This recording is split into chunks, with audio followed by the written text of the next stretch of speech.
Les damos la bienvenida, queridos amigos. Abrimos hoy día una nueva sesión, pero esta vez no es del miedo, sino del crimen verdadero.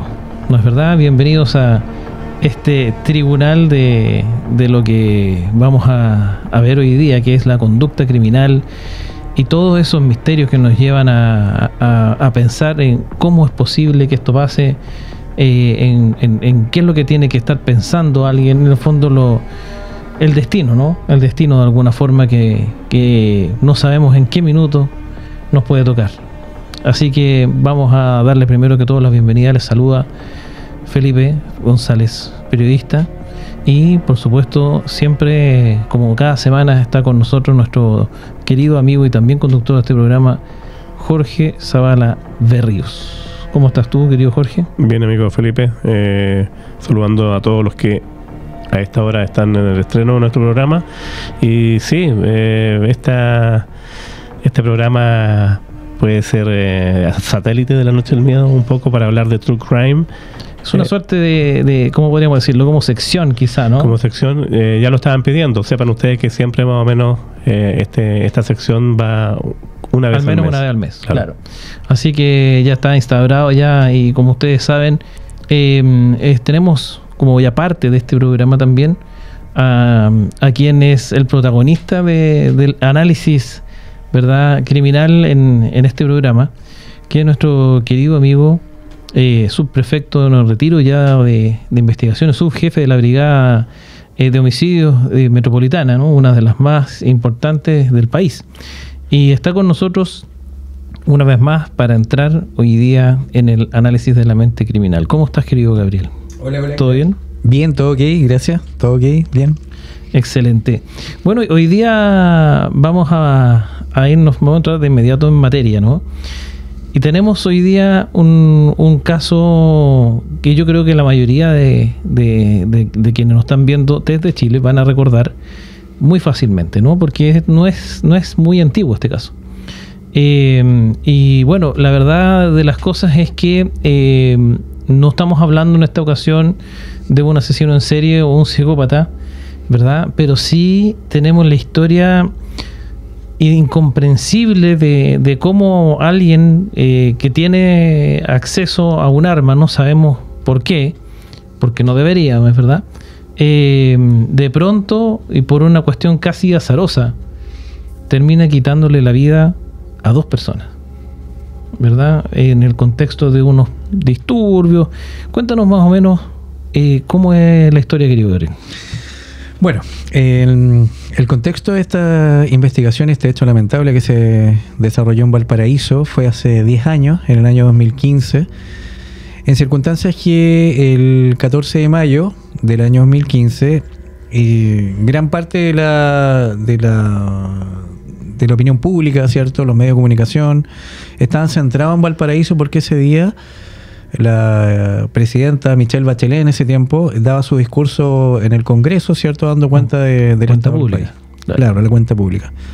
Entonces, claramente la densidad poblacional en ese tiempo había crecido por los medios de comunicación y toda la gente que estaba acá en la quinta región cubriendo ese evento, pero también a la vez ese día se desarrollaron varias marchas estudiantiles, básicamente, que de alguna u otra forma generaron un protagonismo posterior al mensaje, y esa marcha de estudiantes se fue trasladando desde las afueras del Congreso, por las arterias principales de Valparaíso, Pedro Montt, hasta llegar al punto céntrico que es generalmente en estas marchas la Plaza Victoria.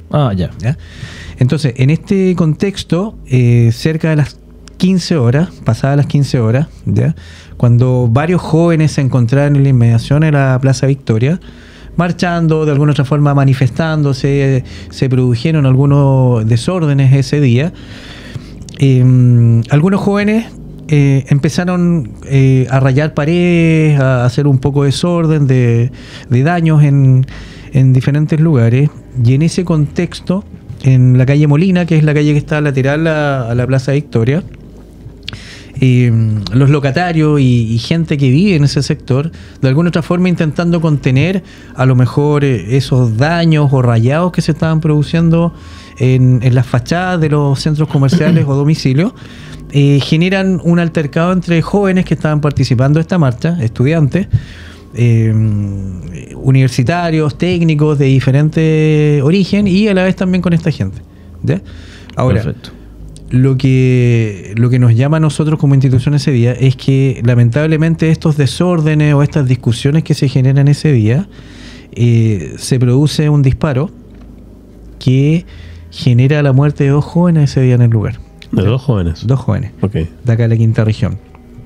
Ese día, nosotros cuando estábamos en la oficina, nos llama la fiscal de turno de Valparaíso y nos comunica que producto de estos desórdenes o manifestaciones de estudiantes en la inmediación de la Plaza Victoria se había generado disparos. Esa era la comunicación inicial que nos dan, y de esa acción habían resultado 2 jóvenes fallecidos, así literal.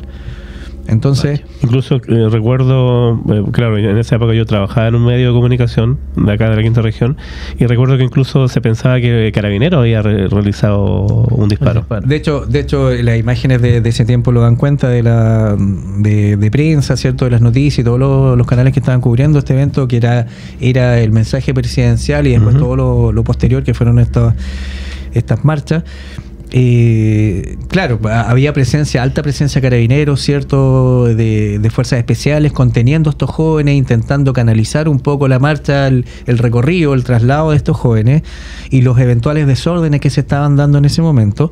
Entonces también de alguna otra forma se instauró o inicialmente fue una duda el que eventualmente esos disparos, que era lo de la comunicación que teníamos inicialmente como Brigada de Homicidios de Valparaíso, pudiesen haber sido percutados a lo mejor por un arma de algún funcionario. Uh-huh. Eso era lo que de alguna otra forma al inicio de la investigación del comunicado los medios de comunicación y diferentes personas consultaban. Entonces, básicamente, ese día, pasadas las 15 horas, nos constituimos como institución, la Brigada de Homicidios, en compañía del Laboratorio de Criminalística, ¿cierto?, para hacer todos estos análisis técnicos, científicos en el lugar. Inicialmente, en el lugar donde se había ocurrido esto, que era la Plaza Victoria. Y, bueno, ese lugar estaba acordonado, estaba con presencia de carabineros que estaban aislando, de cierta forma, el sitio del suceso, que era la calle Molina, a la altura del inmueble 332, al costado de la Plaza Victoria. Okay. Cuando uno está de frente a la Plaza Victoria y tiene como referencia el cerro o la tienda Ripley, ¿cierto? Uh-huh. Al costado lateral derecho del observador se encuentra la calle Molina, que tiene una dirección de sentido hacia arriba, claro, ¿cierto?, hacia el cerro, y en esa inmediación entre calle Molina y la propia Plaza Victoria es donde refieren testigos y personal de carabineros cuando llegamos nosotros ese día, pasadas las 15 horas, que habían ocurrido los hechos. Ahora, dentro del contexto, es súper difícil el resguardar un sitio del suceso, sobre todo que me imagino que la marcha no terminó de inmediato. O sea, yo creo que las personas que estaban participando ya en conocimiento de que habían dos personas fallecidas, no creo que se hayan ido a sus casas, pues, de haber quedado en los enfrentamientos cerca de ahí. Recuerdo entonces, que había una efervescencia, claro, y de alguna otra forma molestias también por parte de la gente, mayoritariamente gente joven, claro, que estaba en el lugar, porque de alguna otra forma ellos entregaban información de una pelea o problemas previos a la ejecución de estos disparos, o del disparo. Okay. Entonces, cuando nosotros llegamos, claramente era difícil un poco para carabineros contener a la gente, resguardar o aislar el lugar, porque había una gran cantidad de jóvenes que estaban físicamente en el lugar y que después nosotros nos enteramos que eran algunos compañeros o conocidos de las víctimas. Y lo más importante es resguardar el sitio del suceso lo más impoluto que esté. Sí, de hecho porque teníamos presencia de evidencia balística, claro, y a la vez también hematológica.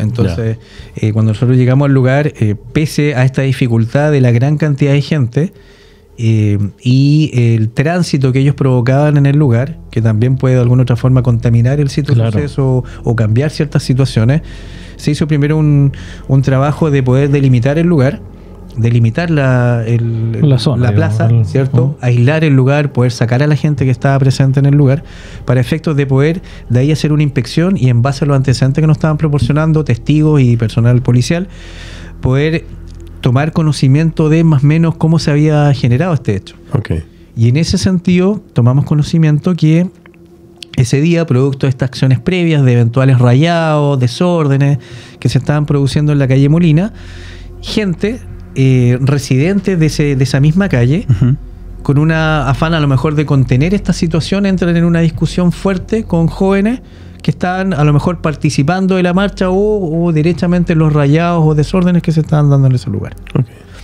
Y en ese contexto tomamos conocimiento que un joven que posteriormente fue identificado y que era residente de uno de los inmuebles que aparentemente estaba siendo afectado a estos rayados en calle Molina, había ejecutado un disparo. Eso por lo menos era lo que nos referían inicialmente los testigos que estaban en el lugar. Jóvenes que estaban físicamente presentes en el lugar y que fueron empadronados, y posteriormente se formalizó los dichos y los antecedentes que ellos nos entregaron en declaraciones y que pasaron a formar parte del proceso investigativo. Lo que siempre se hace en este tipo de hechos, cuando es un sitio de suceso abierto, grande, es aislarlo, protegerlo, y de ahí el equipo investigador se abocó a visualizar elementos que pudiesen ser utilizados como evidencia en esta investigación. Claro. Y fue así que ese día, en la propia calle Molina, pero ya en la acera, y en la vereda propiamente tal de la Plaza Victoria, advertimos la presencia de manchas hematológicas, manchas pardo-rojizas, como se llama técnicamente, que posteriormente uno al análisis bioquímico se estableció que era sangre.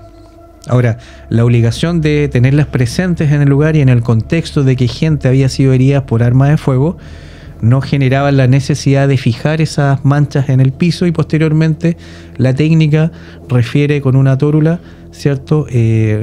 Tomar, si está húmeda, empapar la tórula, sellarla, ¿cierto? Embalarla y posteriormente remitirla al laboratorio criminalística, la sección bioquímica forense en Santiago, para efectos de hacer ese análisis de ADN. Ahora, ese análisis primario que se hace, si se puede decir, para identificar que es sangre, se hace ahí mismo. En el lugar, en terreno, claro, sí. En el lugar. Ahí nosotros, ahí está la técnica con el Adler, ¿cierto? Que uno aplica un reactivo químico y reacciona a la sangre. ¿Ya? No si es sangre humana o animal, sangre. Sí, reacciona sangre, a la sí. sangre con, Okay. con una coloración azul, y eso claramente al oficial investigador le genera la necesidad de estar en presencia de sangre, y por ende, en el contexto de lo que estábamos viendo ese día, dos jóvenes heridos con arma de fuego, y que esas heridas le provocan el fallecimiento en el lugar, independiente que fueron ambos trasladados al hospital Carlos Van Buren, se levanta esa sangre. Y nos sirve a nosotros en cierta forma para ir posteriormente con otros elementos de juicio, declaraciones, análisis de cámara de seguridad, poder establecer posiciones, que es súper importante en esta investigación, considerando posteriormente que al final del trabajo del sitio del suceso ese día, se logra establecer que se había ejecutado un solo disparo. Ajá. Entonces,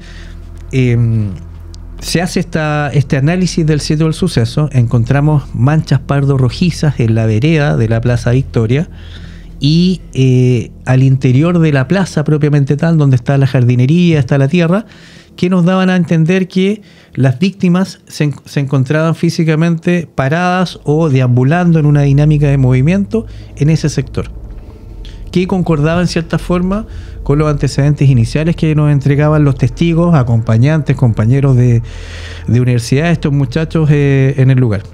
Yeah. Ahora, coincidentemente, las dos víctimas de este hecho eran residentes de la Quinta Región, y a la vez también eran estudiantes universitarios de la Universidad Santo Tomás. ¿Ya? Ajá. Uno, Ezequiel Barborán, ¿cierto? De 18 años de edad, estudiante de psicología, y a la vez también Diego Guzmán, de 24 años de edad, que también era estudiante egresado, ya estaba haciendo su práctica de psicología. Entonces, estos dos jóvenes se logran individualizar por los antecedentes proporcionados por sus compañeros como las dos víctimas, y esa individualización fue la que posteriormente nosotros corroboramos científicamente en el hospital Carlos Van Buren, en la sala de anatomía patológica, donde ambos cuerpos se encontraban físicamente porque habían sido trasladados. Eso te iba a preguntar, porque ustedes llegan y los cuerpos estaban ahí todavía, No. o lo habían llevado para No. atención médica. Cuando se produce este hecho, al haber la presencia de carabineros y claramente ser advertidos por parte de los testigos o acompañantes de estos dos muchachos de que habían sido heridos por arma de fuego, se activó de inmediato por parte de carabineros el comunicado a la ambulancia, y uno de ellos fue trasladado por personal de carabineros y el otro fue trasladado por personal de la ambulancia. Okay. Y las heridas eran bastante graves que le provocaron el fallecimiento a ambos. Y ellos llegan fallecidos al hospital Carlos Van Buren. Teniendo esa identidad o nombres de ellos, la necesidad fue corroborar esos antecedentes con las impresiones necrodactilares que a ambos cuerpos se le practicaron en el servicio de anatomía patológica del hospital Carlos Van Buren, donde pudimos confirmar la identidad de estos dos muchachos de 18 y 24 años de edad, estudiantes de psicología de la Universidad Santo Tomás. Oriundos de Quillota uno y el otro de Quilpué. Eran ambos estudiantes de acá de la quinta región. De lo que se realiza ese día en el sitio del suceso, que era las inmediaciones de calle Molina, ¿cierto? Y el sector de la calle de la Plaza Victoria, fue aparte del levantamiento de evidencia hematológica, que después científicamente pudimos comprobar que era sangre de ambos muchachos, que nos da a entender científicamente posiciones o traslados una vez ejecutados los disparos o siendo heridos. Claro, el comportamiento de ellos. Fue también de alguna otra forma hacer una inspección ocular de todo el lugar y poder advertir la presencia de diferentes cámaras de seguridad. Aparte de lo que se nos proporcionó como equipo investigador de terceros, de gente que estuvo filmando las manifestaciones, que también al tomar conocimiento de la agresión de estos muchachos, filmó también ciertas situaciones que también nos llegaron como equipo investigador.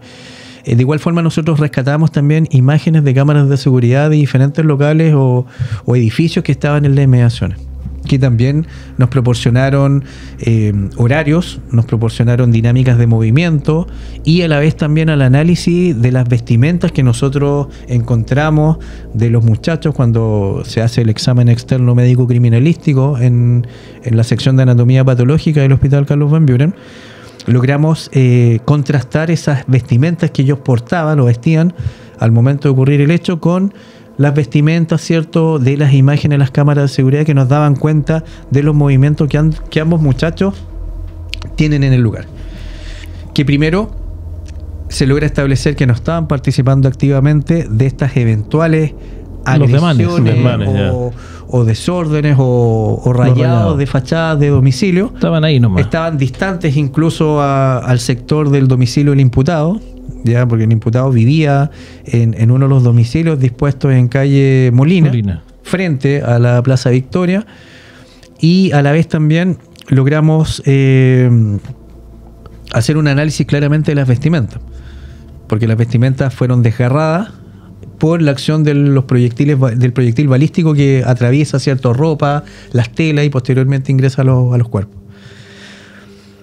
Ese día se empadrona, se toma declaraciones a todos estos testigos, compañeros de marcha o que estaban físicamente en el lugar, y se logra establecer estos antecedentes preliminares de que por estas circunstancias de pelea, agresiones, contenciones, dinámicas de movimiento, un joven acompañado de su familia ese día, de alguna otra forma representaban o contenían estas eventuales rayados a los muchachos que estaban participando en esta marcha. Salieron a increpar, digamos. Claro, y eso habría generado, según testigos, que este joven ingrese al domicilio, que estaba a la vista de mucha gente, y salga, y cuando sale está portando un arma de fuego. Ese antecedente se refiere en declaraciones y guardaba relación con esta acción que genera el fallecimiento de estos dos jóvenes. Entonces, al análisis de esta información, porque al final tuvimos dos flancos, dos trabajos paralelos, que fue uno el empadronamiento, la toma de declaraciones, el análisis de cámaras de seguridad, el solicitarlas y analizarlas en el momento para ir contrastando horarios, movimientos, y sobre todo este imputado que estaba siendo sindicado como el posible responsable del disparo o de los disparos, que no había tampoco una claridad en ese momento al inicio de la investigación, generaron que el equipo investigador que estaba paralelamente trabajando al interior de la sala de anatomía patológica, pero del Hospital Carlos Van Buren, analizara las lesiones, ¿ya? Porque, como lo hemos conversado en otras oportunidades, la sangre y el cuerpo hablan. Sí, claro. Y un traumatismo por un proyectil balístico genera físicamente fenómenos físicos en la piel por la acción de un disparo, por la contusión fuerte del disparo. Entonces, eso permite determinar, por ejemplo, la distancia, ¿no es cierto?, a la que estaba la persona que disparó. Claro. Y en el fondo también la fuerza del proyectil, desde el punto de vista que también hay un calibre, ¿no es cierto?, que es importante desde el punto de vista del daño que produce y de la acción, digamos, desde el punto de vista que si un calibre mayor o menor hace más o menos daño o tiene acción más lejos o más cerca, ¿no? Claro, lo importante cuando uno analiza una entrada de proyectil balístico o una contusión, un traumatismo, independiente de la zona del cuerpo que golpee, es establecer si la forma de esa herida a ti te permite, como investigador policial y como médico criminalístico, inferir si es una entrada o salida de proyectil balístico. Ajá. En el caso, por ejemplo, de uno de los dos jóvenes, que fue Ezequiel Borbarán, él presentaba 2 heridas de proyectil balístico en su cuerpo. Al análisis médico criminalístico, cuando se analiza su cuerpo en el servicio de anatomía patológica del Hospital Carlos Van Buren, él presentaba una herida en la cara anterior del tórax, intervenida, ya porque él tuvo procedimientos médicos, ¿cierto?, claro, para poder de alguna otra forma revertir el efecto, la descompensación interna que él estaba teniendo y que le produce el fallecimiento. Y aparte de esa herida intervenida en la cara anterior del tórax, él presentaba una herida en la parte posterior de su tórax. De salida. Claro, en el hemisferio derecho, casi a la región dorsal de la espalda. Entonces, teníamos 2 heridas presentes. Y claramente, lo que de alguna otra forma tenemos que tratar de establecer con estas formas de herida es poder inferir cuál es el orificio de entrada y cuál es el orificio de salida, para así poder establecer el día de mañana una eventual posición de disparo. Si este joven había enfrentado el disparo de frente o estaba de espalda o en forma oblicua, porque la posición de disparo, cuando hicimos el análisis, se estableció que él estaba en forma oblicua al disparador, a varios metros de distancia, pero en forma oblicua, lo que genera que la entrada de proyectil balístico fue en la zona anterior, viene de izquierda a derecha, de acuerdo a la posición del disparador, de adelante hacia atrás y levemente de arriba hacia abajo. Eso es lo que esa es la trayectoria. Esa es la trayectoria que nosotros logramos establecer con el perito balístico ese día, de los antecedentes que se estaban proporcionando en el hospital con lo que se estaba contrastando en el sitio de suceso, porque esto fue una investigación que abarcó varias aristas o varios lugares paralelamente a lo que estábamos haciendo. ¿Podría ocurrir, Gabriel, de que algunas veces la herida de salida es más grande que la de la entrada? No, de hecho es así. De hecho, sí. Físicamente, a ver, cuando un proyectil sale de la boca del ánima de un arma, va teniendo un movimiento giroscópico. Claro. O sea, no es tan brusco como lo que estoy haciendo yo, pero didácticamente pero gira, eso y va girando, ¿cierto?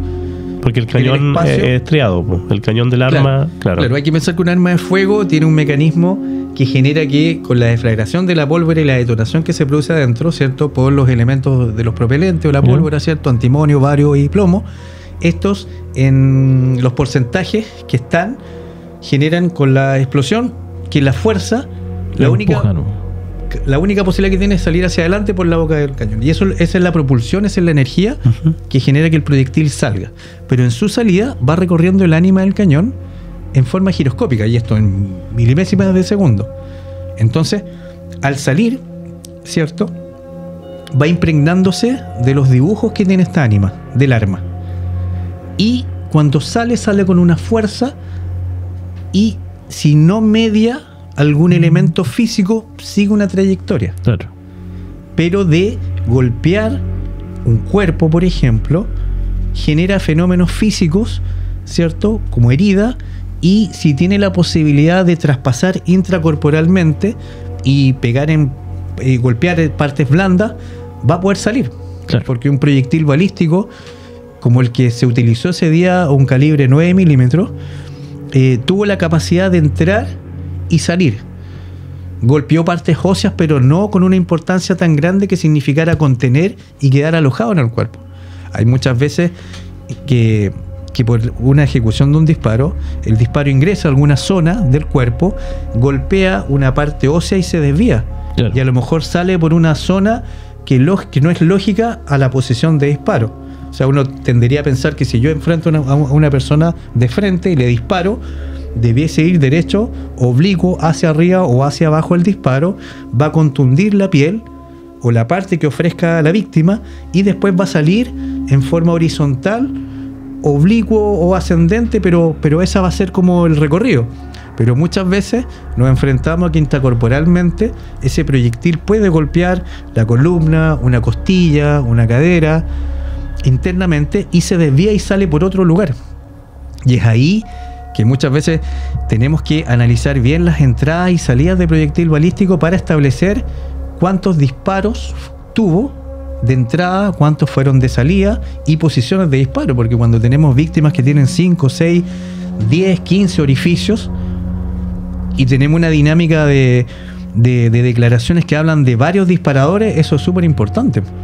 Claro, porque... ¿A quién le atribuimos el disparo? O los disparos, a 1, a 2, a 3 personas, independiente que el día de mañana, si obtenemos evidencia balística, vamos a poder establecer la presencia a lo mejor de tipos de armas, revólver, pistola, proyectiles de plomo, proyectiles encamisados, o el dibujo que va impregnado en el ánima del arma. Claro.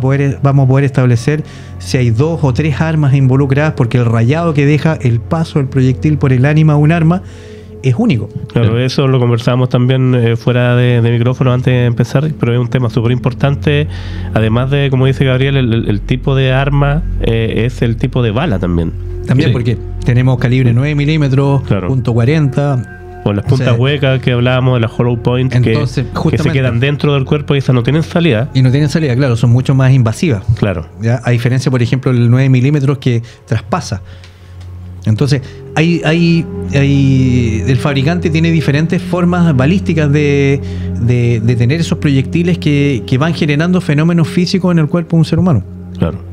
Claro, porque la que se queda adentro, como dices tú, que es la punta hueca, en el fondo, claro, no traspasa, pero deja la embarrada adentro, digamos, eso ese es el tema, Uno se tendría a destruye pensar mucho que a lo más. mejor te traspasa un proyectil y de no mediar el golpe a algún órgano vital, tú puedas tener una sobrevida y a lo más la herida Claro. y la salida. Claro, esa creo que no están permitidas en No. Chile, pero en Estados Unidos, en otros lugares, se venden precisamente para defensa del hogar. O sea, defensa propia, digamos. claro, como dice Felipe, si se aloja en una víctima, claro, es súper destructiva, pero tiene la capacidad de no salir del cuerpo, cosa de que no se produzca Que víctimas. esa acción pueda generar Claro. una contención efectiva. Claro. Y que A la bala no diferencia- salga y mate a Claro, tu a familia. diferencia, por ejemplo, de un proyectil que entra y sale y te puede permitir una sobrevida, y si tú estás en una dinámica de agresión y de sobrevida, va a poder ejercer violencia contra Claro. el victimario, o sea, perdón, contra la víctima si tú eres el victimario. Claro. Entonces, es un tema Todos del esos fabricante, factores- pero también ahí entra la ley Sí. de cada gobierno que va generando, ¿cierto?, el poder de alguna Hay otra una forma regulación. compensar o regular ciertas situaciones a nivel de permisos, porte. Y esa precisamente, esa situación es un poco la que se da en este caso, ¿no? Que luego de verificar que hay una herida de entrada y salida en esta víctima, Ujú. hay una relación de eso con lo que sucede con la segunda víctima, ¿no es verdad? Sí, con Diego Guzmán. Sí, porque primero la duda era saber cuántos disparos habían ocurrido. Y ese día, cuando empezamos a tomar los relatos de los compañeros, hay que pensar que había un ruido ambiente grande, vehículos, sirenas, cánticos y diferentes elementos sonoros que de alguna otra forma generaban no una exactitud en la definición de cuántos disparos pudiesen haber Claro. ocurrido por parte de los testigos, que fue una dificultad inicialmente. Algunos hablan de 3, otros de 2. Me acuerdo de eso. Y sobre todo que también Carabineros ocupa esas para lanzar las bombas lacrimógenas. Claro, para disuadir. Entonces, Que también tiene- habían varios elementos claro. que iban de alguna otra forma generando dudas por parte del equipo investigador, incluso para las personas que prestaron declaración en cuanto a la ejecución de disparos. cuántos se escucharon, ¿no? Claro, entonces de ¿Cuántos ahí que claramente el tema técnico es el que guarda importancia hoy día en el nuevo sistema procesal penal. O sea, hoy día la evidencia científica, técnica, te va corroborando situaciones. No, en ese contexto de ese desorden, digamos, podría efectivamente haber habido más de un tirador, podría efectivamente haber habido también, como se pensaba en un minuto, una respuesta de la policía. En fin, podría haber pasado casi cualquier cosa, porque como bien dices tú, el contexto es un desorden, entonces no es como casi imposible que las personas puedan determinar si fue uno, si fue dos, si había más de una persona. Si generalmente uno lo que escucha es el ruido del disparo y arranca, ¿no? Claro. Entonces se va a guarecer en alguna parte. Entonces finalmente no. Y lo otro importante, Felipe, que ese día ambas víctimas estaban distantes a metros. A varios metros, en diferentes posiciones. Entonces, a lo mejor lo que advierte parte del grupo que estaba junto a Ezequiel fue diferente a lo que perciben el grupo de jóvenes o personas que estaban más cercanas a Diego. Incluso las posiciones de caída de ambos fueron diferentes, no estaban juntos. Incluso es más, hay un detalle importante que nosotros establecimos científicamente por el ADN que obtuvimos de la sangre levantada del lugar, con el análisis de los videos. Es que Ezequiel es quien recibe el disparo que golpea su parte anterior y traspasa intracorporalmente su cuerpo y sale por la parte posterior. Ese proyectil. Lo atraviesa. Y ese mismo proyectil en el recorrido es el que golpea posteriormente a Diego, que está parado frente a la calle Molina, en la vereda, lo golpea y cae de inmediato. Ahora, cae porque nosotros logramos establecer posteriormente de que ese proyectil golpea su columna. Y al golpear bruscamente su columna le generó un daño neurológico que generó que cayera de inmediato y posteriormente falleciera. Y lo otro importante es que el lugar de caída de Diego fue antes que el lugar de caída de Ezequiel. Claro, porque entonces, el primero tener caminó. Una víctima que tiene un disparo de entrada y salida, que está acá, o cayó acá, y tener una víctima que solo tiene un puro disparo, pero está antes de él, en relación al disparador que está a metros más allá, en calle Molina. Claro. Fue un desafío o fue una duda que tuvimos que despejar ese día con las diferentes diligencias que hicimos.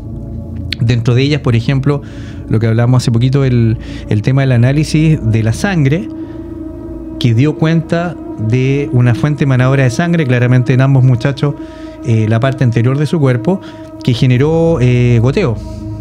Claro. Y posteriormente, al caer, contacto de sangre con el lugar. O sea, prácticamente el chico que cayó de forma instantánea fue ese el lugar. Casi claro, no se dio cuenta. No tuvo un movimiento, a diferencia de la primera víctima que enfrenta esta situación del disparo primero. Y por ende, él vio que le dispararon. A lo mejor o sea, que haya visto no, pero sí recibe el disparo. Ya no estaba enfrentando al agresor directamente. Sí, de hecho, es como que nosotros estemos parados hoy día acá, okay, observando, mirando, moviéndonos, y el conflicto es 11, 17 metros más adelante, y en forma oblicua, y alguien dispara y tú de ahí no sabes, no te das cuenta.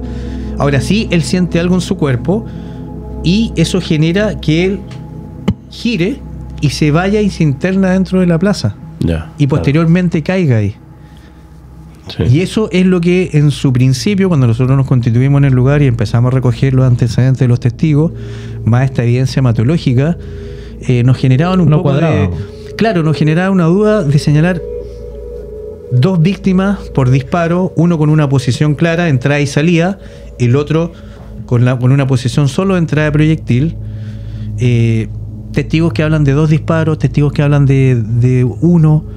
Entonces, eso es lo que tuvimos que de alguna otra forma despejar y bajar esa información para después tener una información certera al Ministerio Público, a todas las instancias que estaban interactuando en esta investigación. Y eso nos hace pensar también en cuántos son los metros de efectividad que tiene un arma corta como un revólver o una pistola. Y uno piensa que ya a lo mejor, no sé, 30 metros, 50, no, es mucho más. Mucho más. Por eso que cuando hay disparos que se ejecutan en forma horizontal, de no mediar la oposición de un cuerpo, un vehículo o algún soporte, Sí. pueden alcanzar 80, 90 metros fácil, o sea, sin ningún problema. No. Y eso es lo que genera la peligrosidad de la utilización de un arma.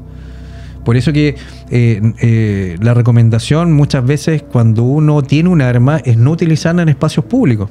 O sea, en una disco, en una plaza, en la vía pública, porque ese proyectil percutado va a salir, va a ir avanzando con rapidez y fuerza por el espacio y le puede pegar a cualquier persona. Claro.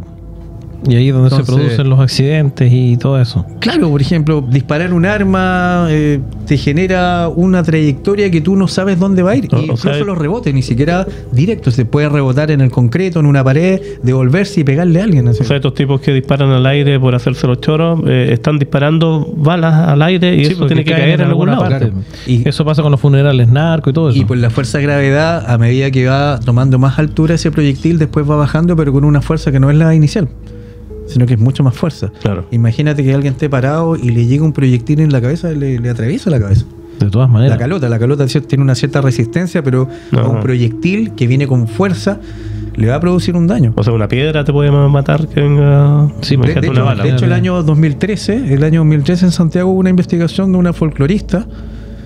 Falleció por un disparo que inicialmente por su condición de folclorista se generaron ciertas suspicacias que pudiese haber sido ejecutada o alguna situación Más político, decís tú. claro, Ya. pero después se estableció que era una bala loca, mal llamada Entre bala comillas. loca por claramente los medios de comunicación, que era un proyectil que venía disparado de una comuna y cercana claramente a la posición de que estaba ella, y ella casuísticamente estaba en el lugar y la golpeó y le produjo el fallecimiento. Claro, sí, efectivamente. Recuerdo también ese caso. Sí, Entonces- igual que. No, o sea, es que, a ver, hay que pensar, para también recapitulando un poco este mismo caso, hay que pensar en las circunstancias. Está esta persona que está viendo, en el fondo se enfrenta, su padre y él se enfrentan, entre comillas, a unos manifestantes que están ahí haciendo o iniciando quizá, porque tampoco era tan terrible lo que estaba pasando, si es que no me equivoco, pero era iniciando una suerte de desmanes ahí tras la manifestación. Y sucede que de pronto, de la nada, este personaje decide enfrentar a los manifestantes no con palabras ni con fuerza física, sino que entra a la casa, extrae un arma de fuego, 9 milímetros, como dices tú, o sea, no es un Sí. calibre menor, No. ¿ya? Y va y saca el arma, vuelve y dispara. Así de simple. Ahora, es extraño el comportamiento de este tirador desde la perspectiva que, no sé, yo trato de ponerme un poco en el lugar, ¿no? Para entenderlo, pero es muy difícil entenderlo porque tú dices, bueno, a ver, este tipo fue, si lo pensamos desde una perspectiva defendiéndolo, ¿verdad? Uno diría, bueno, estaba defendiendo su casa, ¿ya? Pero el tipo fue a sacar un arma y disparó casi al azar, ¿no? No estaba en ese minuto siendo él atacado necesariamente de ninguna manera, y menos por las personas que recibieron los disparos. O no habían entrado a su ¿No es casa cierto? tampoco. Tampoco Claro. habían entrado a su De hecho, casa. bueno, jurídicamente hay un término, un concepto que es súper importante, y en este tipo de casos es algo que el persecutor penal, en este caso el fiscal y el sistema, van analizando, que es la proporcionalidad. Claro. ¿Cierto? Hay conceptos legales, jurídicos, ¿cierto? Que cuando tú primero, uno tiene que estar consciente que cuando saca un arma de fuego, eso puede causar la muerte. Un arma de fuego hoy día causa la muerte Claro a una que sí. persona, de ser golpeada por un proyectil. Entonces, el uso racional de la fuerza, y en este caso de un arma de fuego, tiene que ir De la mano, digamos, con claro, el- tiene que ir de alguna forma con la acorde. proporcionalidad de la agresión que yo estoy sufriendo, ya sea yo o terceras personas. ¿Ya? Entonces, en este caso puntual, no ameritaba sacar el arma y ejecutar un disparo porque no había lesiones, no estaba haciendo los desórdenes, movimientos, peleas o discusiones fuertes que hubo ese día, a lo mejor, que las imágenes también muestran dinámicas de lo que pudimos obtener, no justificaban Ese actor. levantar un arma y amedrentar a alguien. Yo recuerdo que en esa época, sobre todo en la prensa, se hablaba de que este chico, el agresor en este caso, reaccionó porque él vio que estaban atacando a su papá. Claro. Y como que salió a defenderlo y por eso entró a buscar el arma y salió. Claro, pero que quizás cuando salió ya había pasado todo esto y igual realizó el disparo, no sé. Sí, pues, o sea, ahora, cuando tú portas un arma o tienes la autorización de tenencia de un arma o porte de arma, claramente tú tienes una capacitación, hay prácticas de tiro, estás autorizado y hay todo un tema legal hoy día que avala que tú puedas tener o portar un arma. ¿Se sabe si en este caso era toda un la arma responsabilidad, inscrita? con toda la responsabilidad que eso involucra. Claro. Y la manipulación de un arma también te va a permitir a ti saber, conocerla, manipularla y saber cómo utilizarla. Es como un vehículo. Si yo no tengo la experiencia de manejar un vehículo, malamente me podría subir porque puedo equivocarme y en vez de apretar el freno, el acelerador y puedo pasar y atropellar a alguien, lo mismo un arma. Claro. Un arma de fuego tiene dispositivos, ¿cierto? Que de no tensionarlos no se va a disparar un arma. Claro. A las armas hoy día la gran mayoría tienen seguros, tienen diferentes circunstancias mecánicas para poder de alguna otra forma impedir la salida del proyectil, la percusión del disparo, incluso teniendo el arma preparada. Claro. Mientras no pongas el dedo en el gatillo no pasa nada. Todo ese conocimiento te lo pide, ¿cierto?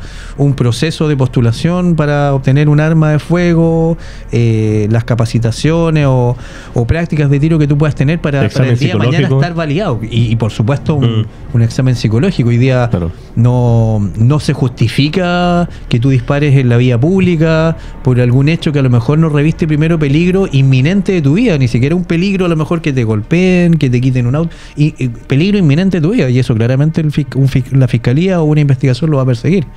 Y es ahí donde muchas veces el mal actuar genera que ese accionar de disparos pueda ser utilizado en tu contra y pueda ser formalizado por homicidio frustrado, homicidio, pensando en que tú, por el solo hecho de tener el permiso y el porte de un arma de fuego, lo ejecutaste en ley, pero es ahí donde el sistema hoy día, por intermedio de la Fiscalía y en el caso puntual de la Brigada Homicidio o la institución, la PDI, van generando el poder ir despejando todas estas dudas que van permitiendo al fiscal después tener todos los elementos de juicio para poder formalizar una persona o para poder generar la acción penal pública que signifique el día de mañana una condena. Claro. De acuerdo al hecho, de acuerdo a la gravedad, a la proporcionalidad. Ahora, en este caso, querido Gabriel, a mí me llama poderosamente la atención el hecho de que esta persona, como digo, primero que todo hay una, ¿cómo podríamos decirlo? Hay una intencionalidad porque él va adentro de la casa a buscar específicamente el arma, primero que todo. No es que la tenía ahí, ni se la encontró botada, ni no fue una oportunidad, digamos, sino que fue con la conciencia de ir a buscar el arma, o sea, con la intención de hacer algo con ella. Sí.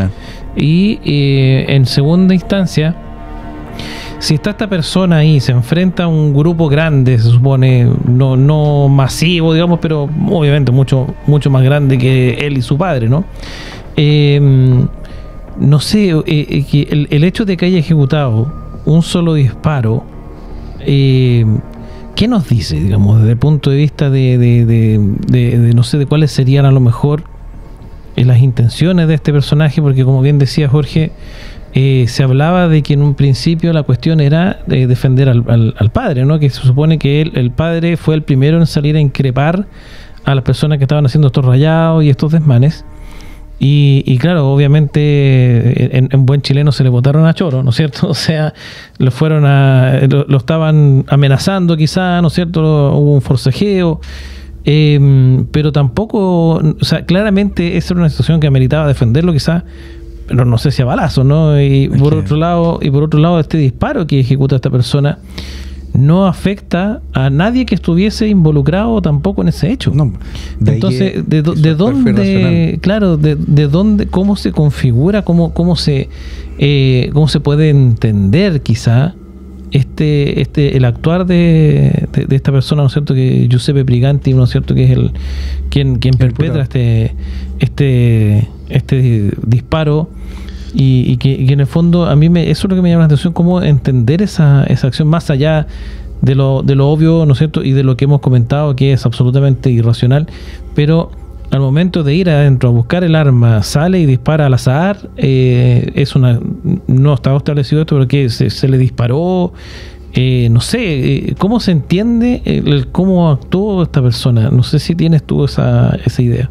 O sea, nosotros en su momento, después cuando él quedó detenido ese día y se fue a la investigación y ¿La PDI lo detiene? Sí, que fue contenido y claramente ese día fue ubicado de inmediato. Sí, estaba todo ahí. No se entregó voluntariamente. No. Ya. No. Tuvo que entrar a su casa. El tema que recuerdo de hace 10 años, de que se llevó este proceso investigativo, es que la defensa de este muchacho siempre aludió de que él sacó el arma con un ánimo de amedrentar. ¿Ya? Y al sacar el arma, y apretar el disparador del arma, el disparo involuntariamente se ejecutó.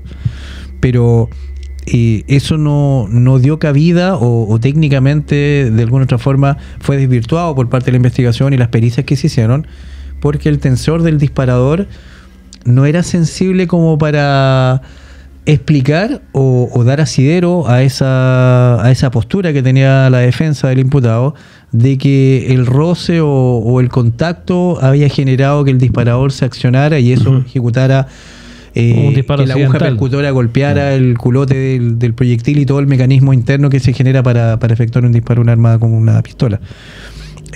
Para eso se hicieron pruebas balísticas, porque se incautó y se encontró el arma de fuego. De hecho, el arma de fuego nosotros la encontramos al interior del domicilio, en el tercer nivel de una especie de edificio con escalinata hacia arriba, que era el domicilio de este muchacho, con su padre y su familia. Y el arma estaba escondida en el tercer... la había escondido. Claro, en una especie como de bodega ahí entre medio cosas. Entonces no estaba a la vista, no fue entregada, sino que la policía la encontró en una búsqueda. Y ya ha pasado bastantes minutos de haber ocurrido el hecho. Entonces, eso ya dio a entender ciertas circunstancias de ocultamiento, de información, de no cooperación efectiva.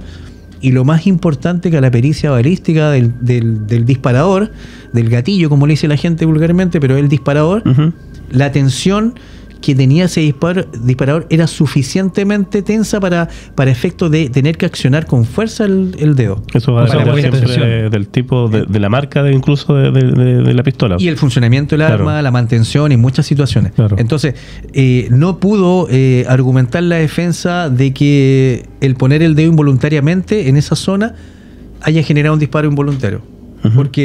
Porque ese disparador tenía un tensor, y ese tensor era de fábrica lo suficientemente efectivo para no provocar un disparo, incluso tensionándolo un poco.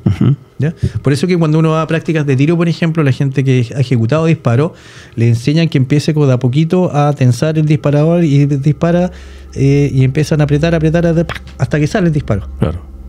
No es algo que uno llegue y apriete, sino que en prácticas de tiro, con ciertas condiciones óptimas, uno va tensionando de a poco el disparador. Entonces, las personas que han manipulado armas saben de lo que estoy comentando, de que claramente el tensor del disparador no es algo que uno lo toque y se encienda como... se disparó, claro. Entonces, eso lo trató de argumentar la defensa para poder a lo mejor de alguna otra forma minimizar este tema por parte de la culpabilidad o la responsabilidad que tenía este muchacho, pero a la vez también nosotros eso nos generó con el Ministerio Público el tener que analizar mecánicamente el arma por parte de un perito balístico para ver si es verdad. En un peritaje balístico dar a conocer de que claramente esta hipótesis o este antecedente que proporcionaba la defensa en cuanto a que involuntariamente haya disparado y se haya accionado, o que era un mal funcionamiento del arma, no era así. Sí, porque hay que pensar... Y de ahí, disculpa Felipe, sí. Vamos al tema de la posición. Claro. Porque si yo voy a disparar hacia arriba para amedrentar, para generar un disparo que genere un tema sonoro y la exhibición del arma que genera a lo mejor que la gente se retraiga, se contenga, pero el disparo no fue hacia arriba, no fue ascendente, el disparo fue derechamente en forma oblicuo a la gente. A la masa de personas que había ahí. Y justamente esa cantidad de gente estaba frente a su domicilio. Claro. El disparo no fue dispuesto hacia los costados, hacia el cerro o hacia el mar.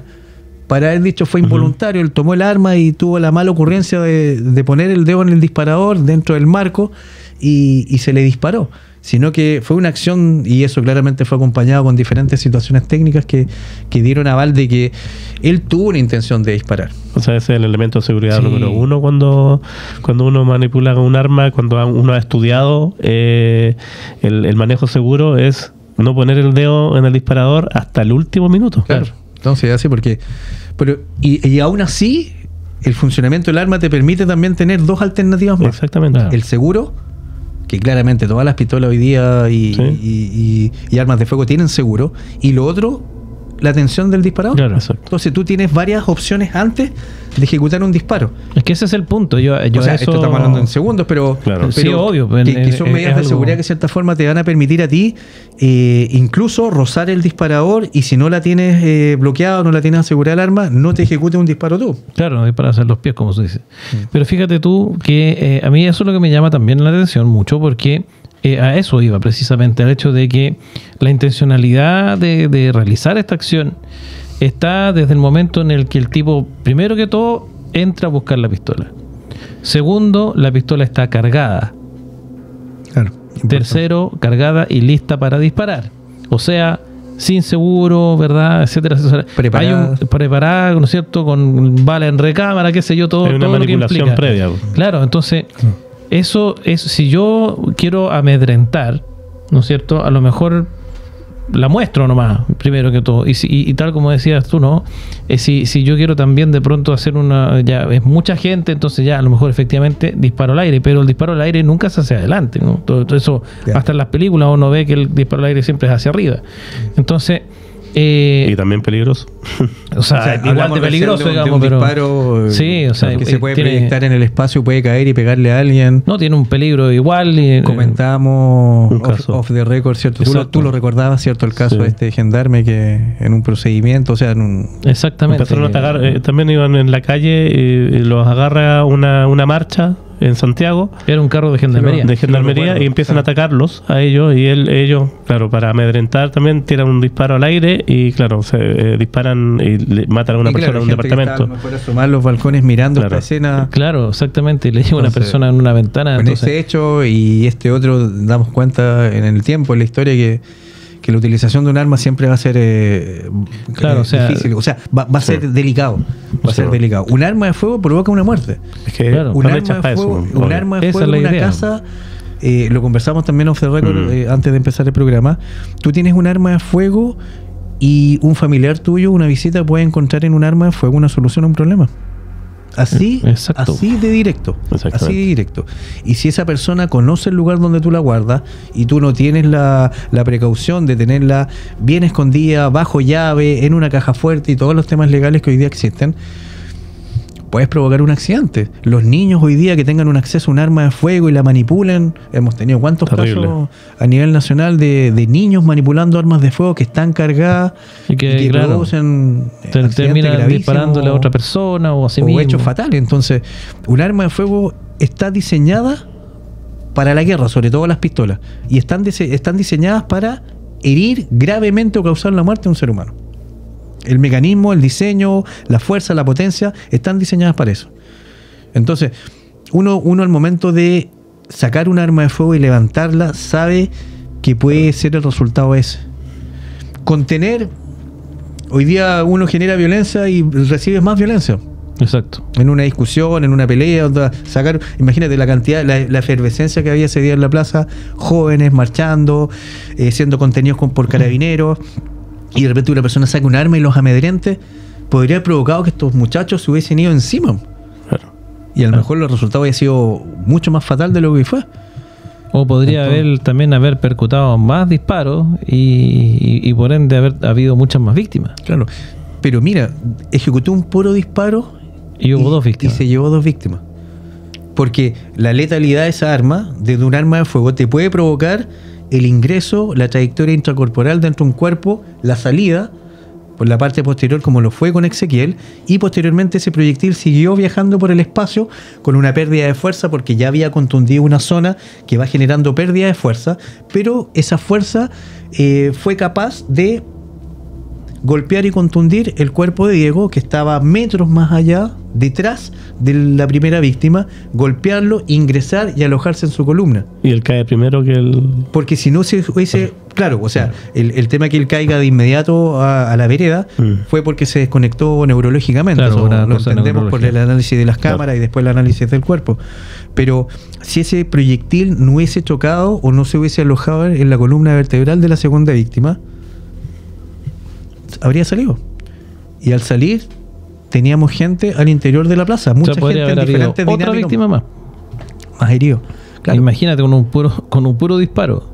Claro. Entonces, de verdad que ese día, todo lo que hemos conversado hoy día se ve simple en el análisis, cómo se toma todo, pero fueron horas de mucho y de arduo trabajo, de análisis de cámaras de seguridad que nos pudieron permitir confirmar la hipótesis inicial que teníamos de las posiciones de las víctimas al momento de enfrentar el disparo, de la misma posición del disparador, porque eso fue el 14 de mayo del 2015 y nosotros en septiembre de ese mismo año se hizo una reconstitución de escena solicitada claramente por el Ministerio Público, donde se acordonó la plaza, lo hicimos a horas tempranas, emulando un poco el mismo horario, los días, y a la vez también con los peritos y con todo el análisis balístico para efectos de poder establecer posiciones de disparo y generar una infografía o generar imágenes que pudiesen ser más ilustrativas, más elocuentes a los jueces que iban a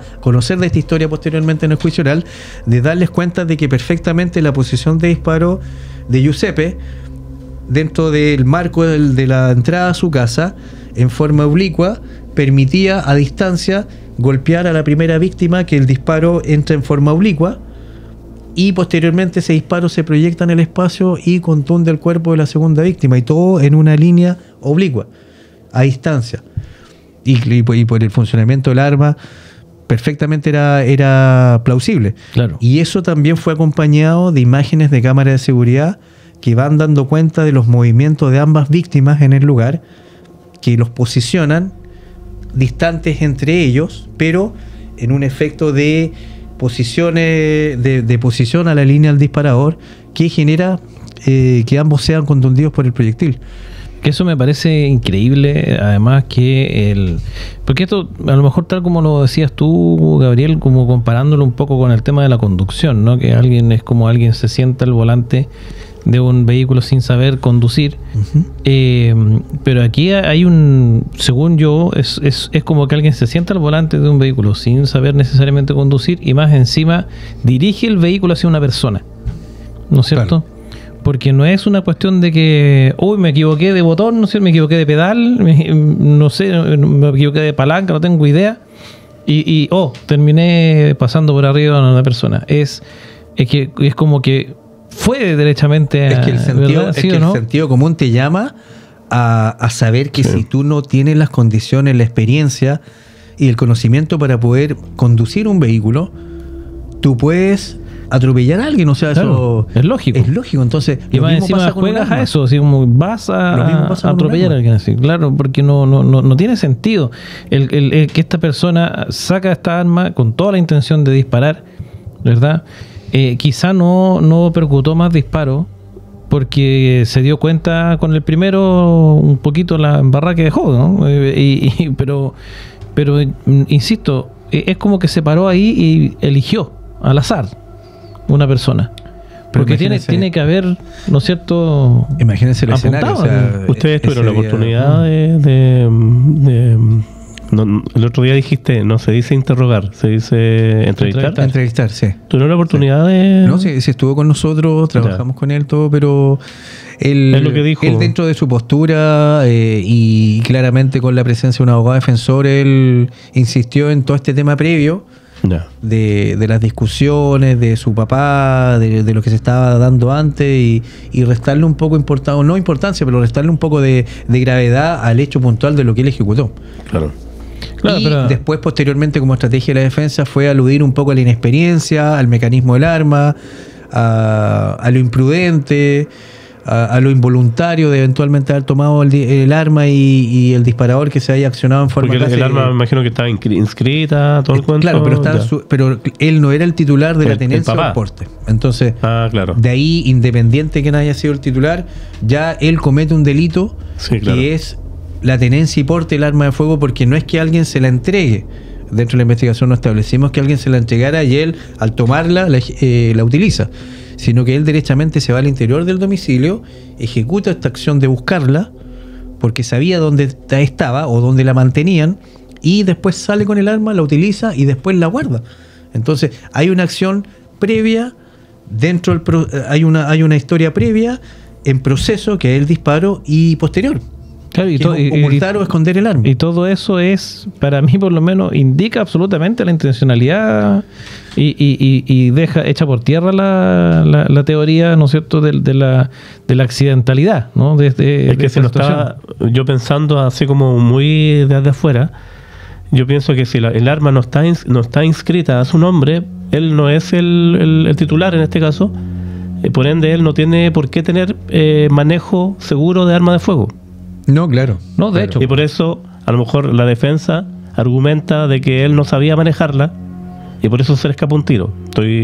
O sea, sí, bueno, en cierta forma, claro, sería algo lógico pensarlo, pero criminalísticamente y legalmente él tomó un arma y va con una intención para afuera. Exactamente. O sea, claro, inicialmente a lo mejor para él y su defensa era amedrentar, exhibirla o quizás ejecutar un disparo al aire. Pero no fue así. No fue lo que hizo. No fue ni la trayectoria del disparo así, no fue la posición que pone el arma así, sino que claramente fue a la gente, ni siquiera como lo hablamos recién, siguiendo la calle Molina hacia el cerro o hacia el mar, que dijéramos se proyectó un disparo, claro, que aún así hubiese sido irresponsable, porque todo ese día había gente, era una marcha, había mucha gente en el lugar, medios de comunicación, estaba lleno de gente. Si lo brusco del hecho propiamente tal es cómo se ejecuta, pero también el escenario, cómo se da. O sea, y dispara a alguien que ni siquiera estaba involucrado en el hecho que genera la supuesta defensa, ¿no? Es que de ahí nos vamos al inicio de este programa y lo que tú dijiste, Felipe, cuando se inició este programa, de que muchas veces uno está en el lugar y no sabe qué puede pasar, cómo se presenta el día para ti. Lo vimos hace días atrás con la muerte de este chiquitito al interior de un vehículo escolar. Sí. Y en este caso estos dos jóvenes lo mismo. O sea, una marcha no como antaño, no como eran hace 30, 40 años atrás. Es de estudiantes, gente que está estudiando, incluso uno de ellos era profesional ya, se había titulado, estaba haciendo la práctica de universidad. Y que por solo hecho de estar parado ahí, participando, acompañando, tener ideales o pedir algo, no sé, que seas víctima de disparo, o sea, fue brusco. Nosotros interactuamos ese día con la mamá de ambos y de verdad que fue tremendo el ver a esas dos mujeres deshechas, de despedirse de su hijo en la mañana, de tener una vida, proyectos. Y después estás involucrado en un hecho donde los perdiste, pues, o sea, no es como todo fuerte. Ya no los vas a ver nunca más. Entonces, y de ahí también, bueno, el contexto, lo que dijimos recién, o sea, toda la opinión pública estaba físicamente pendiente de lo que pasaba en Valparaíso. Lógicamente por el mensaje presidencial, la cuenta pública, y después termina todo esto con este hecho, donde las autoridades y mucha gente claramente generó una presión de saber qué había pasado. Por eso los medios de comunicación mediático. Los medios de comunicación de estar pendientes del mensaje y todo el tema político, después volcaron toda su atención en ver qué pasaba con estos niños, quién había sido, cuáles eran los ejecutantes del disparo. Claro, o sea, yo creo que cuando uno sale a una manifestación o una marcha, quizá uno va predispuesto a que quizá te moje el vehículo lanzagua, ¿no es cierto? Capaz que te llegue un palo por ahí, ¿no es cierto?, de algún policía, si es que se produce algún desmano, si ando yo metido en alguna cosa. Bueno, ahora las marchas son más violentas. Sí, bueno, pero estamos hablando de 2015. Sí. Hoy día te puede llegar un proyectil, te puede llegar un piedrazo. Pero yo creo que sobre todo en ese tiempo, o sea, nadie creo yo que pudiese estar esperando o tuviese estar atento como oye, no vaya a haber alguien disparando, ¿no? Son estos hechos que cada cierto tiempo Valparaíso, la quinta región aportan en el tema criminal de diferentes formas que uno no deja sorprenderse. O sea, exactamente. Quienes hemos estado en el área de homicidio y hemos participado en este tipo de investigaciones, siempre pasa, y sobre todo acá en la quinta región, siempre pasa algo que uno dice, ¿qué viene ahora? Y el tiempo después llega otra cosa sorpresa, peor. Claro, sí. O sea, qué increíble esta situación. En realidad es súper inquietante el cómo de pronto, independiente de que haya habido un supuesto hecho gatillante, vamos a llamarlo así, ¿no? De que había alguien quiso defender al papá que estaba siendo, quizá entre comillas, también atacado, pero alguien de repente saca de adentro de su casa una pistola y comienza a disparar. O sea, ¿de qué estamos hablando, no? Bueno, eso es absolutamente un destino. Como hace 10 años atrás, han pasado 10 años y el incremento de la utilización de armas de fuego en hechos delictuales agresivos. Sí, ahora hay crimen organizado, además. Hoy día, con todas las políticas a nivel gobierno, las instituciones, las autoridades de poder desintensivar la utilización de armas de fuego, igual siguen habiendo muchas armas de fuego en forma clandestina. Sí, hay internación. Hoy día vemos la figura del armero que teniendo esos conocimientos tienen verdaderos talleres, fabrican armas. Claro, el hombre importaba piezas, venden armas, arriendan armas, organizaciones criminales. Incluso imprimen partes de armas en esta impresora 3D, porque sabemos que muchas de las armas modernas son de polímero, no son de acero. Claro. Entonces muy fácil.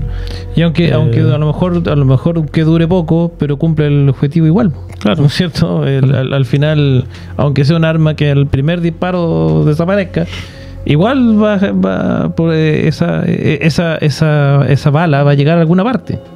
Entonces, y claro, tal como dices tú, llama poderosamente la atención también eso, que hay una persona importando partes para armar armas y generar un comercio, ¿no es cierto?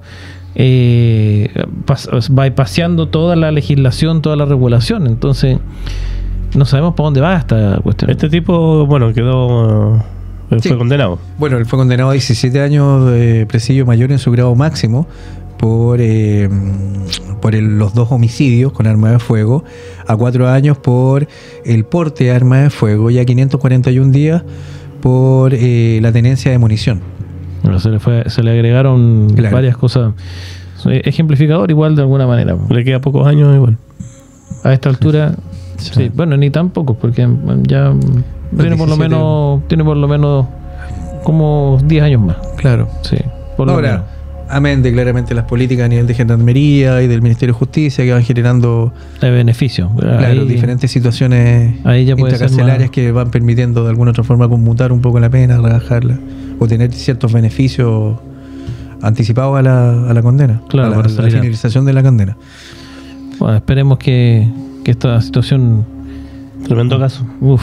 Bueno, tenemos más casos. Nos paseamos por todo el tema de las armas de fuego. Sí, es que es tan incomprensible esta situación. Es realmente para, no sé, la paranoia que de repente uno podría tener se justifica en este tipo de casos. Porque son temas buenos para hablarlo, sobre todo lo de las armas, porque también hay mucho mito. Entonces, el poder hablar este tipo de cosas acá y que nuestro público sepa de eso, claro, es súper positivo también, porque claro, nosotros siempre hemos dicho el manejo responsable de las armas de fuego. Eso incluye todo lo que pide la legislación, partiendo por el curso. Entonces, claro, lo legal, pero claro, no podemos obviar que hoy día las organizaciones criminales por supuesto, que se dedican, ¿cierto?, a diferentes dinámicas delictivas, tienen poder de fuego y arriendan, se prestan, mantienen, fabrican armas de fuego, y ese es un mundo que claramente hoy día la política país y las instituciones están trabajando para minimizar eso y controlarlo. Pero a la vez también hay otro mundo, que es la gente que tiene armas de fuego, inscrita, no inscrita, que no tiene una conducta criminal que genere utilizar esa arma como medio de defensa o de amedrentamiento, sino que están en sus domicilios o en sus negocios para en algún momento poder utilizarlas con algún motivo. Eventualmente. Pero ahí también hay un peligro. un peligro de gente que, a sabiendas de que esa arma está, Vaya y que por es de un ella. familiar, de un vecino, quien sea, podría el día de mañana solucionar o podría ser utilizada, como en este caso.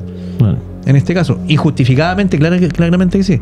Pero como lo hablamos hace poquito, pero lo un rato genera. atrás, o sea, Claro. un arma de fuego representa un peligro, tanto para uno, para la familia, como para terceras personas. Yo creo que no todo el mundo debería saber que tú tienes un arma. O sea, me refiero a tus amigos, tu familia. ¿Por qué? Porque se pueden generar este tipo de situaciones Claro. de que alguien vaya a tu casa y te saque el arma. La curiosidad Sí, de los niños claro. muchas veces, O para un los adolescentes, o claro, en el caso, por ejemplo, de enfermedades mentales o diferentes situaciones, o sea, lo hemos conversado en otro programa, explicar hoy día la conducta del ser humano es súper difícil porque Súper difícil, es biopsicosocial, o sea, hay muchos temas que uno tendría que eventualmente hacer una autopsia psicológica Exacto. y analizar patrones de conducta, genética, entrevistas familiares, comportamiento escolar, cómo se desarrolló en la vida. Eso es un estudio largo. Analizar el tema, los temas de a nivel informático, computacionales, ver patrones de conducta.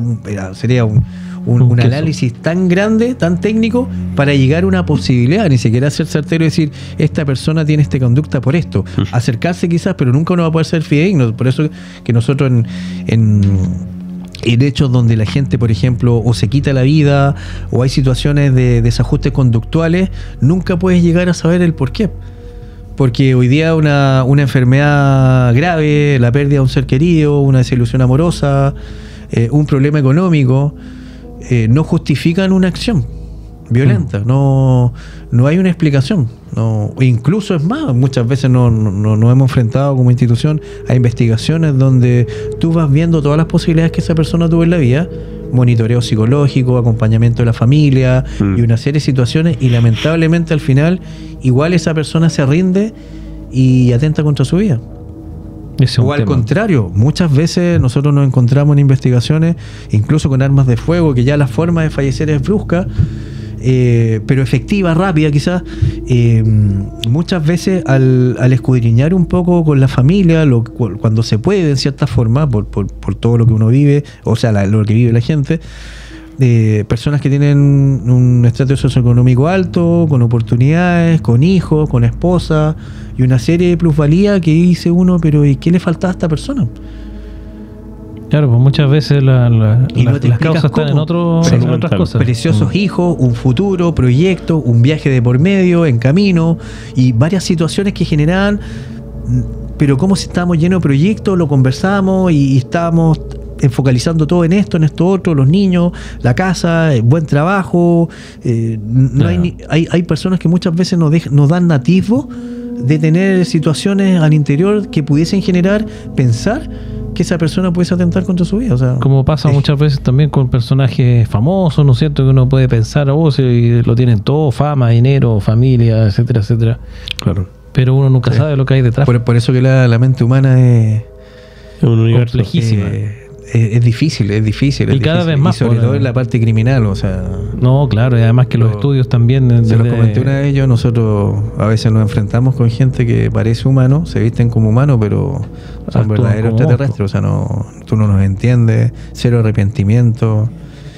Y tú miras la estela de cosas que hicieron y lo que dejaron, y wow, uno dice... es ¿Cómo difícil. existen estos personajes? Dicen, Es difícil. por Dios. Pero están entre nosotros. Existen. Claro. Oye, increíble relato de esta historia de Giuseppe Briganti, que bueno, todavía cumple condena por este extrañísimo caso. Sí, de hecho. ¿No es cierto? Todavía está haciendo condena y bueno, también esta investigación sirvió en muchos aspectos a nosotros en la parte balística. Además, Porque una de las diligencias que nos generó esta investigación, o que necesariamente teníamos que explicarle al Ministerio Público y claramente a los jueces que estuvieron a cargo de decidir el destino del juicio oral, fue explicar que un proyectil balístico 9 milímetros perfectamente podía contundir un cuerpo, traspasarlo y posteriormente en la trayectoria alojarse en otro cuerpo. Sí, Entonces, es raro ¿qué generó eso? hacer una pericia en el Laboratorio de Criminalística Central en Santiago, donde hay una sala especial que tiene la sección balística forense en Santiago, en donde hay cámaras que van filmando y van mostrando en cámara lenta el paso del proyectil por un gel balístico, que emula en cierta forma en dimensión, ¿cierto? Y en consistencia el cuerpo humano. Entonces, esas pruebas balísticas se realizaron con las distancias que tenían estos muchachos en relación al disparador, con la misma arma de fuego empleada en este hecho, y eso gráficamente en una infografía y en video dio cuenta de que perfectamente esta arma de fuego podía contundir y traspasar este gel balístico y alojarse en otro soporte que era el segundo cuerpo, la segunda víctima que teníamos ahí. Y así fue comprobado. Y fue muy didáctico para quienes tuvieron acceso a esta investigación en la parte del juicio oral, y a la vez también para nosotros como equipo investigador y como institución también fue de gran beneficio el poder tener estos elementos técnicos para poder de alguna otra forma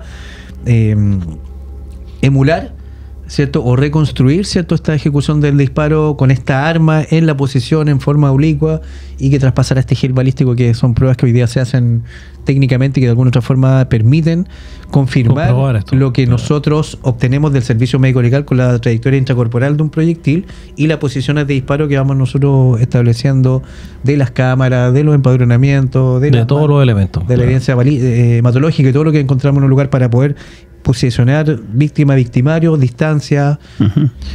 Oye, y además una rareza también, como decimos, esta de alguna manera mente criminal, que en realidad no es que este muchacho fuera necesariamente un criminal de carrera, ¿no? Pero sí de cómo actúa en ese minuto se convierte ya en una mente criminal.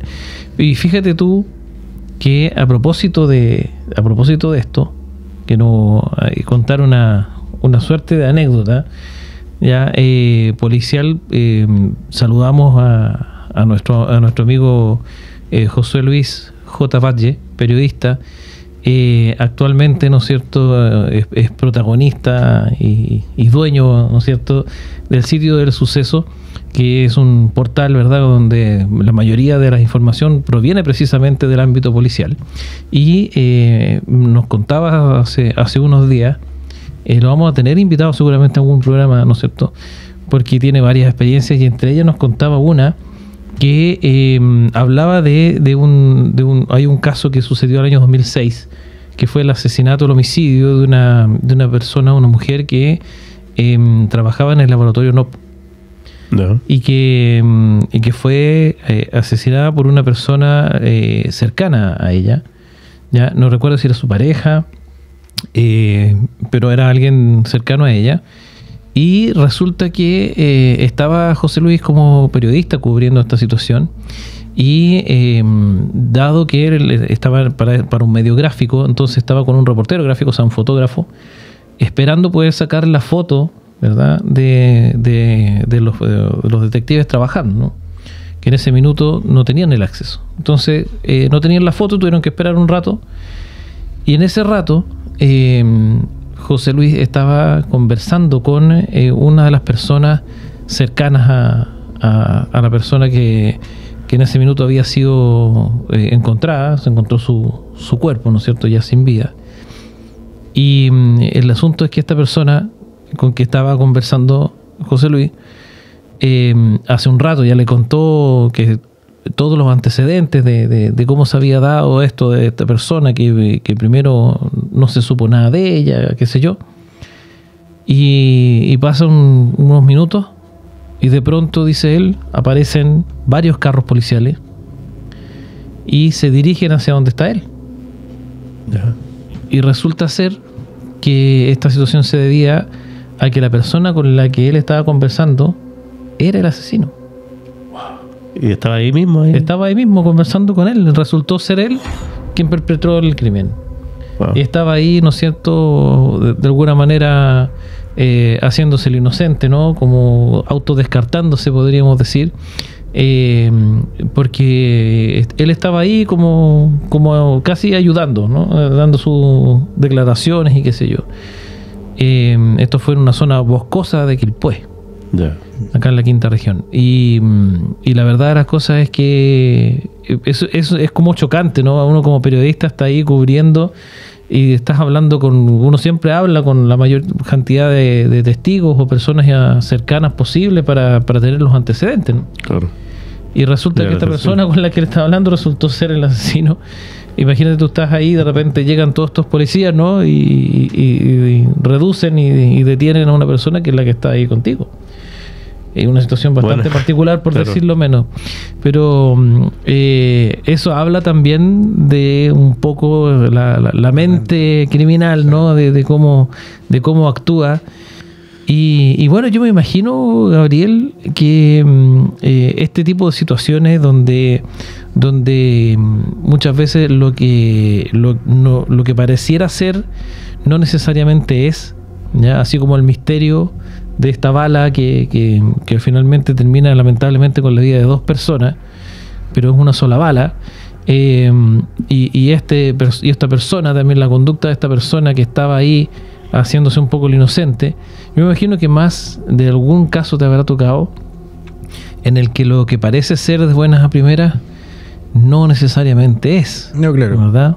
Bueno, se van generando dudas muchas veces cuando uno entrevista a gente que inicialmente tiene una postura, tiene una versión o tiene diferentes subterfugios o situaciones para poder de alguna otra forma justificar horarios, acciones, actuaciones posteriores que permitan a lo mejor desvirtuar un poco la atención de la policía hacia esa persona o de alguna otra forma justificar que esa persona no está involucrada en el hecho. O sea, dar a entender. Varias veces dentro de mi carrera lo viví.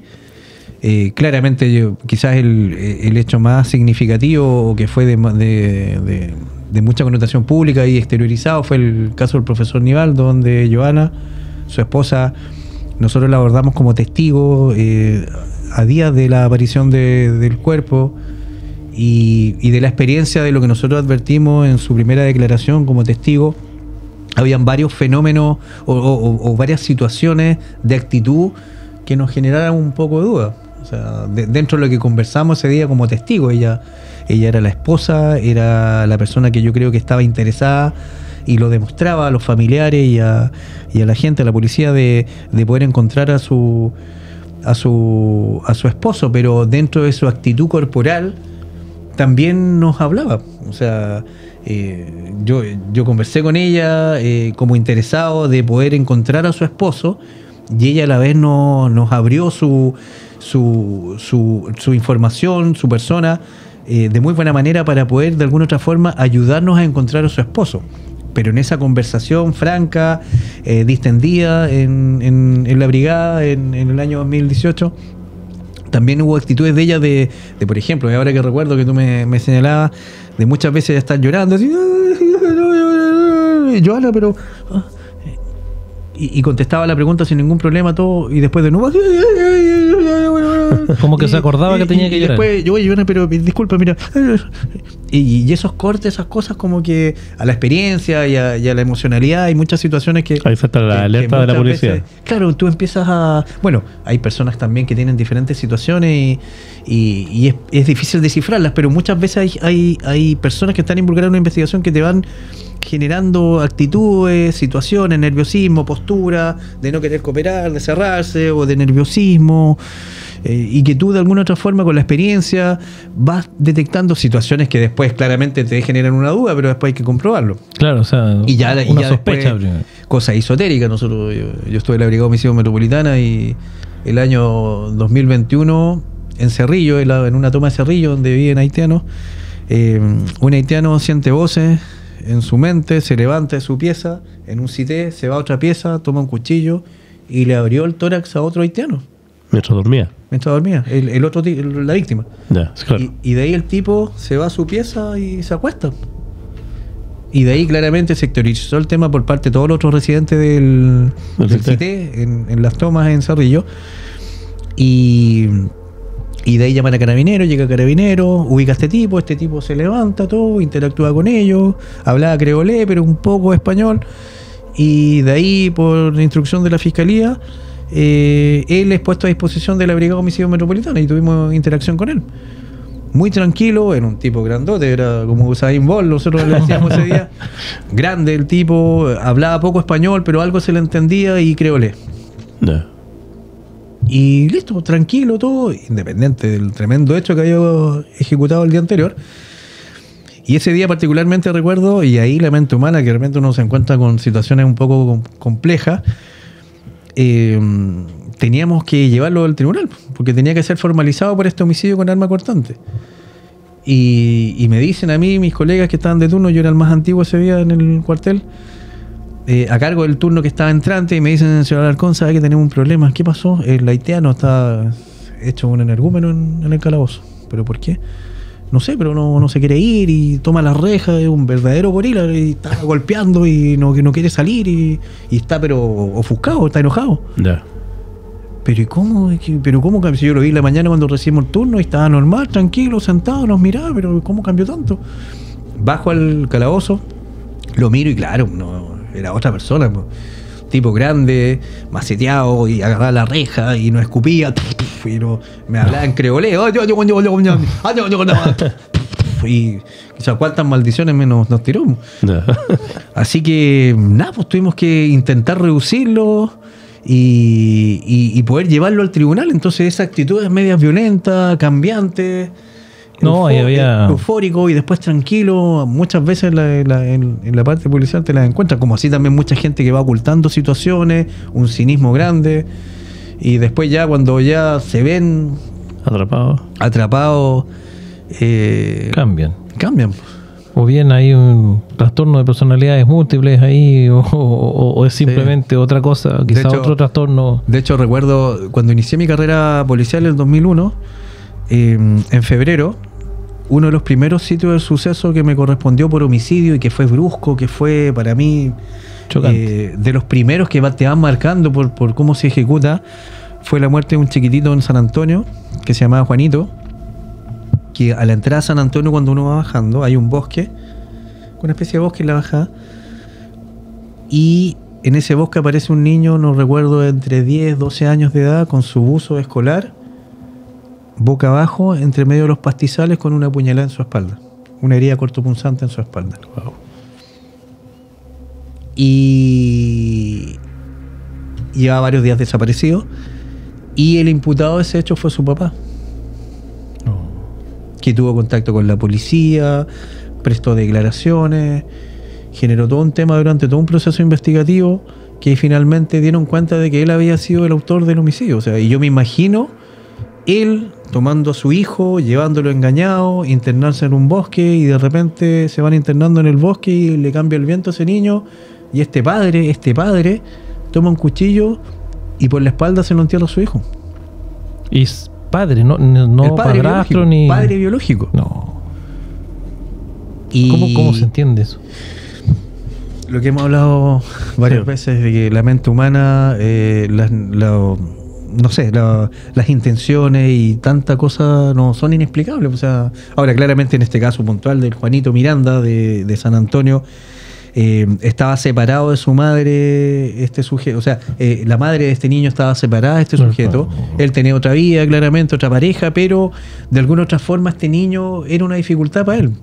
No sé si en la parte económica, porque el tío tenía un buen pasar.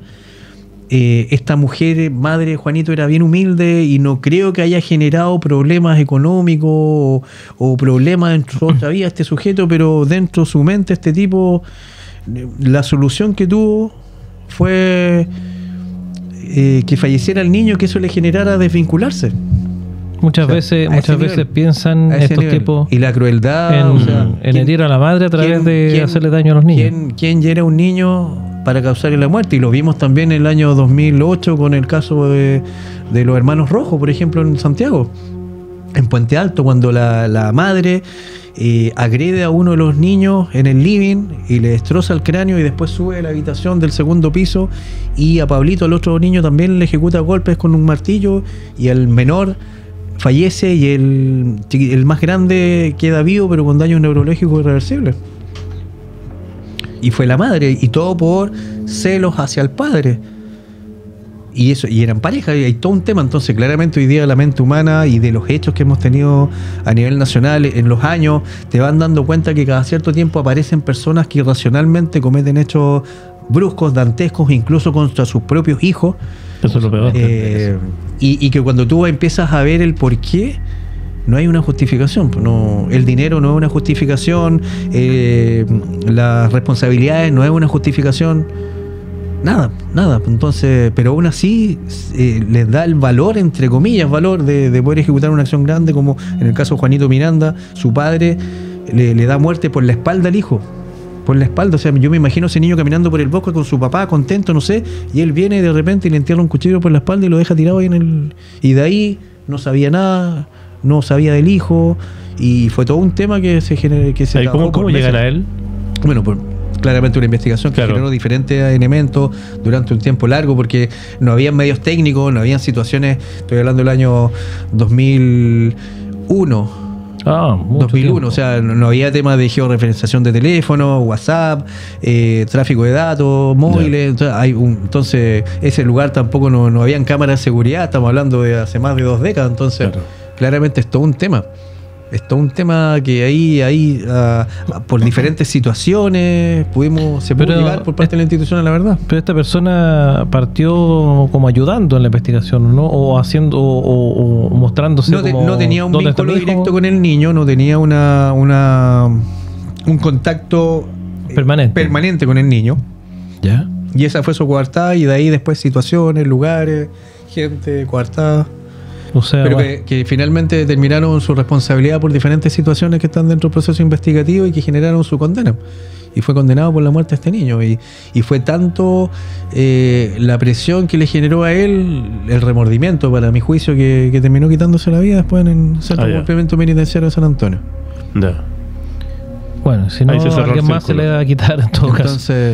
Oye, y ese tipo de situaciones, por ejemplo, ¿te ha tocado ver casos en que haya habido montaje, por ejemplo, de una víctima para hacer pensar que su causa de deceso fue otra, en circunstancias, por ejemplo, mucho se ve en el cine, ¿no es cierto? Y qué sé yo, en la televisión, que de repente hay casos en los que una persona aparece aparentemente habiendo decidido, ¿no es cierto?, quitarse la vida, y resulta que después nos damos cuenta que en realidad no fue así, sino que hubo intervención de terceros, digamos.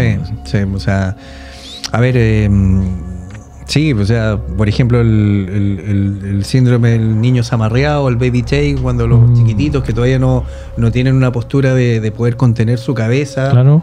Y son bruscamente zamarreados por un adulto, les genera claramente un daño neurológico, porque la cavidad del cráneo es cerrada, está el cerebro, y si el cerebro está ejerciéndose ese movimiento brusco, va generando un daño neurológico, un hematoma subdural. Entonces muchas veces han llegado madres o padres a centros de urgencia aludiendo que el niño se cayó involuntariamente de la cuna, de la cama, y cuando se empiezan a hacer los análisis neurológicos a los niños, se detecta este fenómeno de hematomas subdurales, pero que no se explican de un golpe por una caída, ni tampoco por un elemento contundente, sino que claramente es el movimiento brusco de la cabeza por un zamarreo, claro. Y eso se explica de una acción violenta, por ofuscación, porque llora, porque no se queda callado, no puede dormir, y hay padres que llegan a eso y maquillan un poco la realidad. Incluso involucran a la otra parte. Me tocó muchas veces enfrentar a madres que con un afán de defender al esposo, validar quizás la acción, nos contaban una historia diferente, pero tarde o temprano, por diferentes fenómenos, situaciones, análisis de sitios sucesos, nos dábamos cuenta que nos estaban mintiendo. Y que los antecedentes clínicos, médicos, daban a entender que incluso habían fracturas previas, en proceso de solidificación, en proceso de sanación, claro. Y así muchas veces, lamentablemente, hoy día la violencia intrafamiliar, y sobre todo la violencia ejercida hacia los niños, en Villa Alemana también, hace muchos años atrás, una abuela, porque no se comía la comida a su nieto, lo golpeó, lo dejó marcado entero, un chiquitito que está desnutrido, y uno dice, pero oye, es la abuela, ¿qué onda? No? Y son casos que uno no se explica, donde el ser humano de repente actúa irracionalmente, sobre todo con los niños, es lo más brusco yo que creo, que me tocó vivir, de ver un cuerpo ahí indefenso, mutilado, golpeado, y que de alguna forma los adultos justifican situaciones, sobre todo cuando el que ejerce la violencia es el padre. Las madres muchas veces por el miedo, el sometimiento, ocultan información, maquillan un poco la realidad, pero tarde o temprano con las diferentes diligencias que se van haciendo en el momento, se van generando verdades que después no pueden contenerlas ambos y uno de los dos termina quebrándose y generando o confesando de alguna otra forma, proporcionando antecedentes que van corroborando la tesis de la policía o de la fiscalía, que es que hubo violencia intrafamiliar y que eso le causó la muerte a un niño. Y ahí estamos hablando de un parricidio, claro, o un infanticidio, dependiendo de la edad del... me pregunto siempre, bueno, siempre nosotros conversamos previo y después del programa, tú nos cuentas algunas cosas, anécdotas sobre todo de lo que ha sido tu carrera. Uh-huh. A mí siempre me asalta una pregunta, el cómo, o sea, sabemos nosotros, en lo profesional, que son en la PDI en este caso, extremadamente, lo hemos comprobado en todos los casos que hemos hablado, impecable. El ser humano, la persona, como tú, en el sentido de que haber estado tantos años en esta brigada de homicidio, que yo creo que es una de las más duras, creo yo. ¿Cómo lo llevas? ¿Cómo se lleva esto? Porque claro, tú eres extremadamente profesional estando ahí en la investigación, no llegando días a tu casa, en fin, depende de cada caso. Pero el cómo lo llevas psicológicamente, cómo lo hace un policía en este caso, para que no te afecte. Es una preparación de siempre, o sea, sí. Yo hasta meses atrás cuando trabajaba me seguía sorprendiendo de situaciones. Yo creo que el soporte uno espiritual y la contención va por diferentes situaciones familiares, espirituales, pero cuesta. Claro. Muchas veces cuando, por ejemplo, tú eres padre y te enfrentas a estas situaciones de violencia de niños, lesiones, quemaduras, fracturas, y no son situaciones aisladas, son situaciones que muchas veces se deslinda de pocos controles, poca alimentación, golpes que están, fracturas que ya están soldadas, pero que están mal soldadas, pero fueron fracturas anteriores y no se explican de una caída involuntaria, se explican de golpes, de violencia. Y tú te proyectas en eso y claro, es fuerte porque aparte este trabajo no te permite muchas veces compartir lo que vives, o sea, claro. A diferencia de otro tipo de trabajo que tú con tu esposa, con tus seres queridos en una reunión social, tú compartes lo que hace, que las ventas, que los colores, las formas, pero en el caso, por ejemplo, del área de homicidio, claro, genera o despierta un interés a tus cercanos de saber qué pasó, el detalle, sobre todo si están en los medios de comunicación el caso. Y te preguntan, pero uno no puede compartir mucho. No, claro que no. A mí me tocó ver el cuerpo, por ejemplo, del militar venezolano en Las Tomas. Ya. Que fue un caso de connotación pública, todo, pero esas cosas tú no las puedes comentar, ni qué se hizo, cómo se halló eso, porque aparte era una investigación que estaba llevando otra brigada y nosotros subsidiamos el análisis del cuerpo y la forma y todo en el lugar. Entonces, pero claro, despierta un poco el interés o el morbo de la gente que está alrededor, pero tú no puedes compartir mucho eso. No, claro, y eso también te va aislando un poco de la normalidad de lo cotidiano. Claro, te la vas bancando solo, digamos. Y ya después el dolor, pues el dolor de la gente, el dolor de sentir una presión por parte de las familias de que tú eres el responsable de poder lograr una verdad, de poder lograr los antecedentes que permitan hacer justicia, que es lo único que les queda a las familias. Y esa presión también es una mochila que muchas veces uno tiene que contener y soportar en el tiempo, sobre todo cuando son casos de alta connotación pública, donde la calidad de la víctima sugiere hacer muchas situaciones, un niño, una mujer, un femicidio, no sé.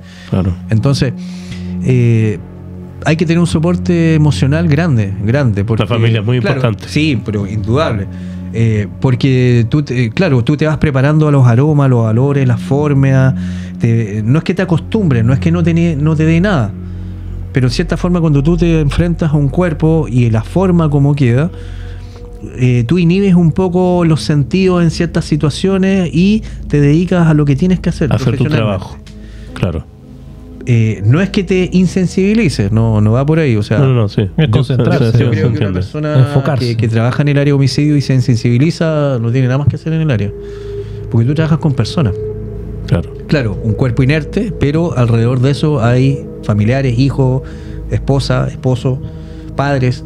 Entonces, no es que uno pierda la sensibilidad, sí la tienes que manejar, pero yo muchas veces en mi carrera tuve que de alguna otra forma disimular un poco la lágrima o emocionarme por ver niños o ver un abuelo con 80 años que está trabajando en la construcción y que perfectamente podría estar leyendo el Mercurio de Santiago el sábado en la tarde, y en vez de estar disfrutando su vejez, está trabajando para poder llevar el sustento a su casa, porque son muchos, y esas cosas de repente cuando tú empiezas a ver realidades dentro del contexto, golpea. Wow, uno dice que bien están mis hijos, mi familia, o al revés, o sea, lo que hablamos hace ratito atrás, o sea, me tocó entrar a palacios, a verdaderos palacios con gente bien, proyectos de vida, viaje, buen estatus socioeconómico, cultural, buenas oportunidades, todo, y aún así alguien de la familia tomaba una determinación brusca.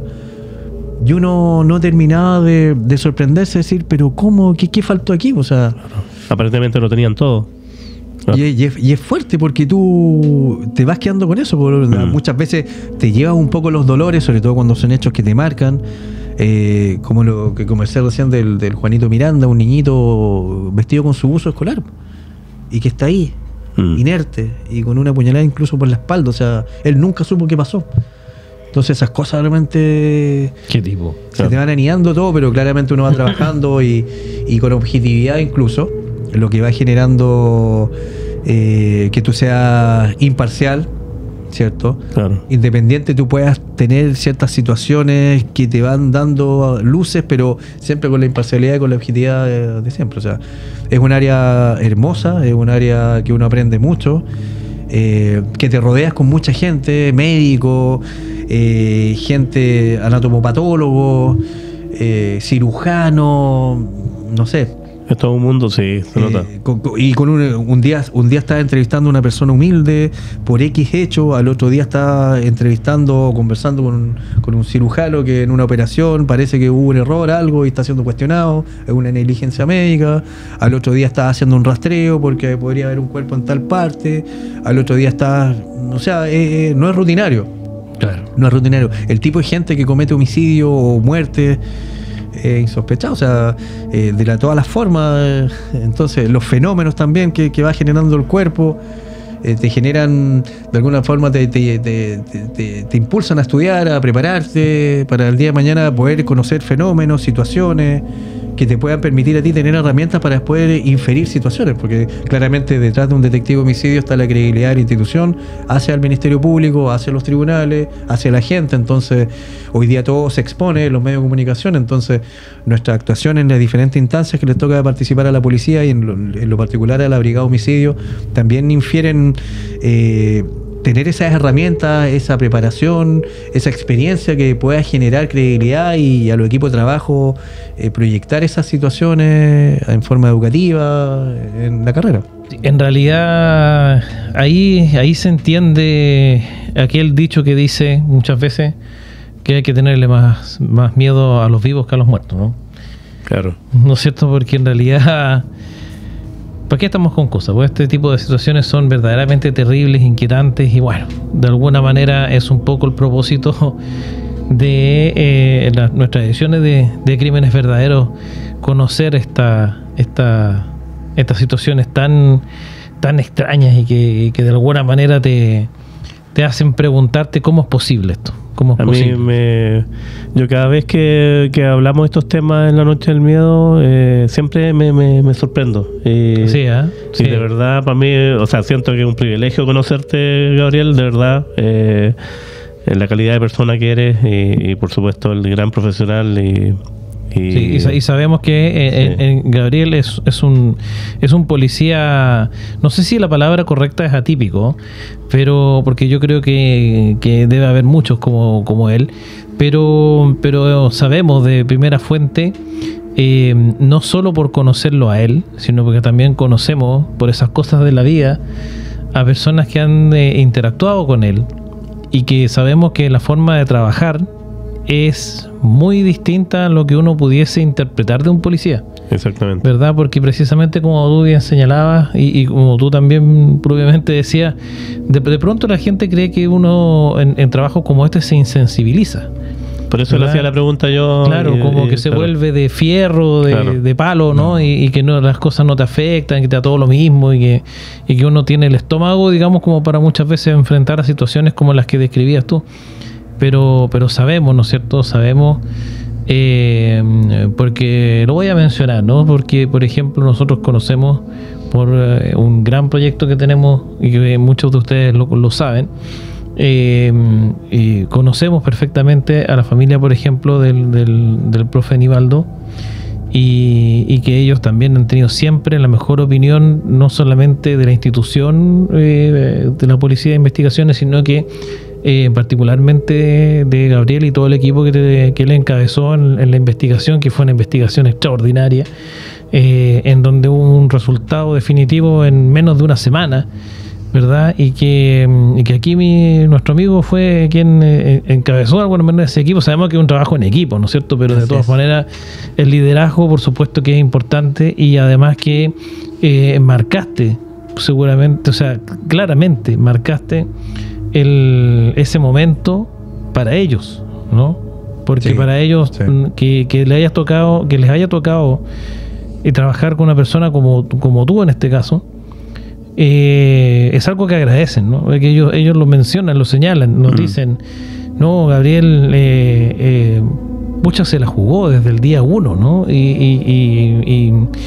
Y tal como decía también Jorge, fueron días intensísimos donde tú prácticamente llegabas a la casa a cambiarte de ropa nomás, ¿verdad? Y volver a salir y más diligencias y cosas.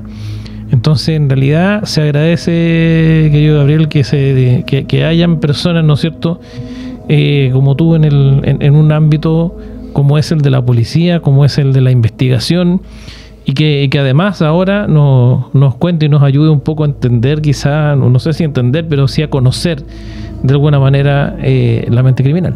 Sí, bueno, detrás de un policía hay una familia, somos seres humanos que sentimos, lloramos. Entonces, y trabajamos con personas, que es lo más importante, no trabajamos con motores, no trabajamos con equipos computacionales, trabajamos con personas. Exacto. Personas que necesitan de nosotros, que ven en nosotros una esperanza, la única ayuda, y que depositan todo en uno. Entonces hay una responsabilidad tremenda en cada detective que enfrenta una investigación, independiente del área, de poder dar esa tranquilidad a la familia, y en el caso de homicidios, claramente una contención. Por eso que decía anteriormente, uno no pierde esa sensibilidad, se va comprometiendo mucho más. De hecho, evocaste uno de los casos que más me marcó en mi carrera, Claro que sí. sin saber que iba a ser el último caso de los grandes, que iba a ser como la última pintura que iba a pintar en mi carrera en Valparaíso. Después ya me fui a Santiago, trabajé 4 años en Santiago en la Brigada de Homicidio Metropolitana, y de ahí no pude volver Claro. a trabajar acá. Lo quise, lo intenté muchas veces, ustedes lo saben, y mi Sí. entorno y quienes me conocen saben que la decisión de dar un paso al lado de la institución fue porque yo quería venirme aquí a mi casa, a mi familia, y esa fue la gran decisión después de 26 años de estar en la institución y toda mi carrera, más de 22 años en homicidio. Intenté de muchas formas tratar de volver para estar en mi casa, porque se me hacía largo la semana, viajar un fin de semana sí, otro no. No se pudo, y eso generó tomar la decisión de retirarme, y estar hoy día en mi casa feliz con mi esposa, con mis hijos, y evocar un poco lo que viví. Y como tú bien decías, Felipe, en el caso puntual del profesor Nivaldo, la familia también nos entregó mucha confianza desde el primer día que los abordamos, y uno aprende de ellos. Yo te lo he conversado muchas veces, te lo he conversado, incluso me emociona, que el último día del juicio oral, cuando ya estábamos terminando, cuando ya la batería de preguntas de la fiscalía hacia mí, porque el fiscal me quiso llevar a mí para que representara toda la historia, y termina, y de ahí comienza el abogado defensor a hacerme diferentes preguntas que claramente resolvimos de la mejor manera posible. viene la instancia de los jueces, de los 3 jueces que también ellos, si tienen alguna duda de lo que tú expusiste, yo en mi caso fueron 2 días, puede tener que aclararse algo o confirmar alguna otra situación. Y mientras esos 3 jueces están conversando, recuerdo, y que es como que lo que me marca, que fue que ese día yo estaba tan concentrado esos 2 días, no porque el juicio se estuviese cubriendo o dando envío, que para el año 2018 era algo nuevo, novedoso, entre comillas, que un funcionario de la policía estuviese declarando un caso y en vivo la gente los estuviese siguiendo de las diferentes plataformas, por televisión, los matinales. Hoy día es más común eso, el año 2018 no era así. Y la historia en sí también despertó también mucha caso, cobertura por parte de los medios de comunicación. Entonces, cuando está terminando el juicio, cuando ya estoy esperando la eventual batería de preguntas que me van a hacer los jueces, que no me hicieron ninguna, me dijeron, no, está todo claro, gracias señor Alarcón por su participación. Antes de eso, yo miro al público después de una concentración que tuve durante 2 días, y miro al público y veo a la familia del profesor Nivaldo, los hermanos, sus familiares y todos me hacían de ahí fuerza, bien, y fue como una inyección de... Claro, una inyección de... anímica súper fuerte. Sí, porque impresionante. Ellos me estaban dando fuerza a mí después de 2 días agotadores para mí, de haberme preparado, de haber estudiado, con toda la presión que te digan, oye, está saliendo esto en vivo, mañana igual, y va a ser, mañana se entra al área chica, mañana van a haber detalles. Entonces era una presión también para mí, para mi entorno, amén de todo lo que mencionaste, evocaste hace un rato atrás, de no llegar a la casa durante 5 o 6 días. Entonces era como soltar la historia, como que ya entregar todo lo que hicimos, representarlo, y de ahí es lo que hicimos. Claro. Entonces, y el trabajo bien hecho además. Claro, y recibir ese agradecimiento de la familia en gestos, en fuerza, fue... De hecho, yo ese día tuve que disimular. Sí. Disimular mientras los miré a ellos, así como los miro a ustedes. Tuve que mirar a otro lado y mirar a los jueces y como disimular la emoción, porque de verdad que fue fuerte. Fue fuerte y sin pensar, sin saber que iba a ser como la última pintura que iba a tener en mi carrera, por lo menos acá en Valparaíso. Ya después me fui a Santiago, otra historia, otra gente, mayores. Otro equipo mayor, o sea, otro equipo. Y otros casos. Pero siempre con el ánimo de poder volver, de poder trabajar acá. Pero bueno, el destino es así. Hoy día estamos acá conversando y eso. La familia, eso. La familia no, claro que sí, es lo más importante de todas maneras. Estoy chocho sí, después de varios meses de estar acá, pero eso también es... Un saludo a la Paulita, y también a Gabrielito, a Felipito, ¿no es cierto? Y nos queda... Y el Maximiliano. Maxi. Tengo el nido de águilas. Es el nido de águilas. Así que, oye, bueno, estamos cerrando una forma distinta de una forma distinta, sí. No, pero nos encanta. Estuvimos haciendo el análisis criminal y terminamos de alguna manera... ¿cómo se llama?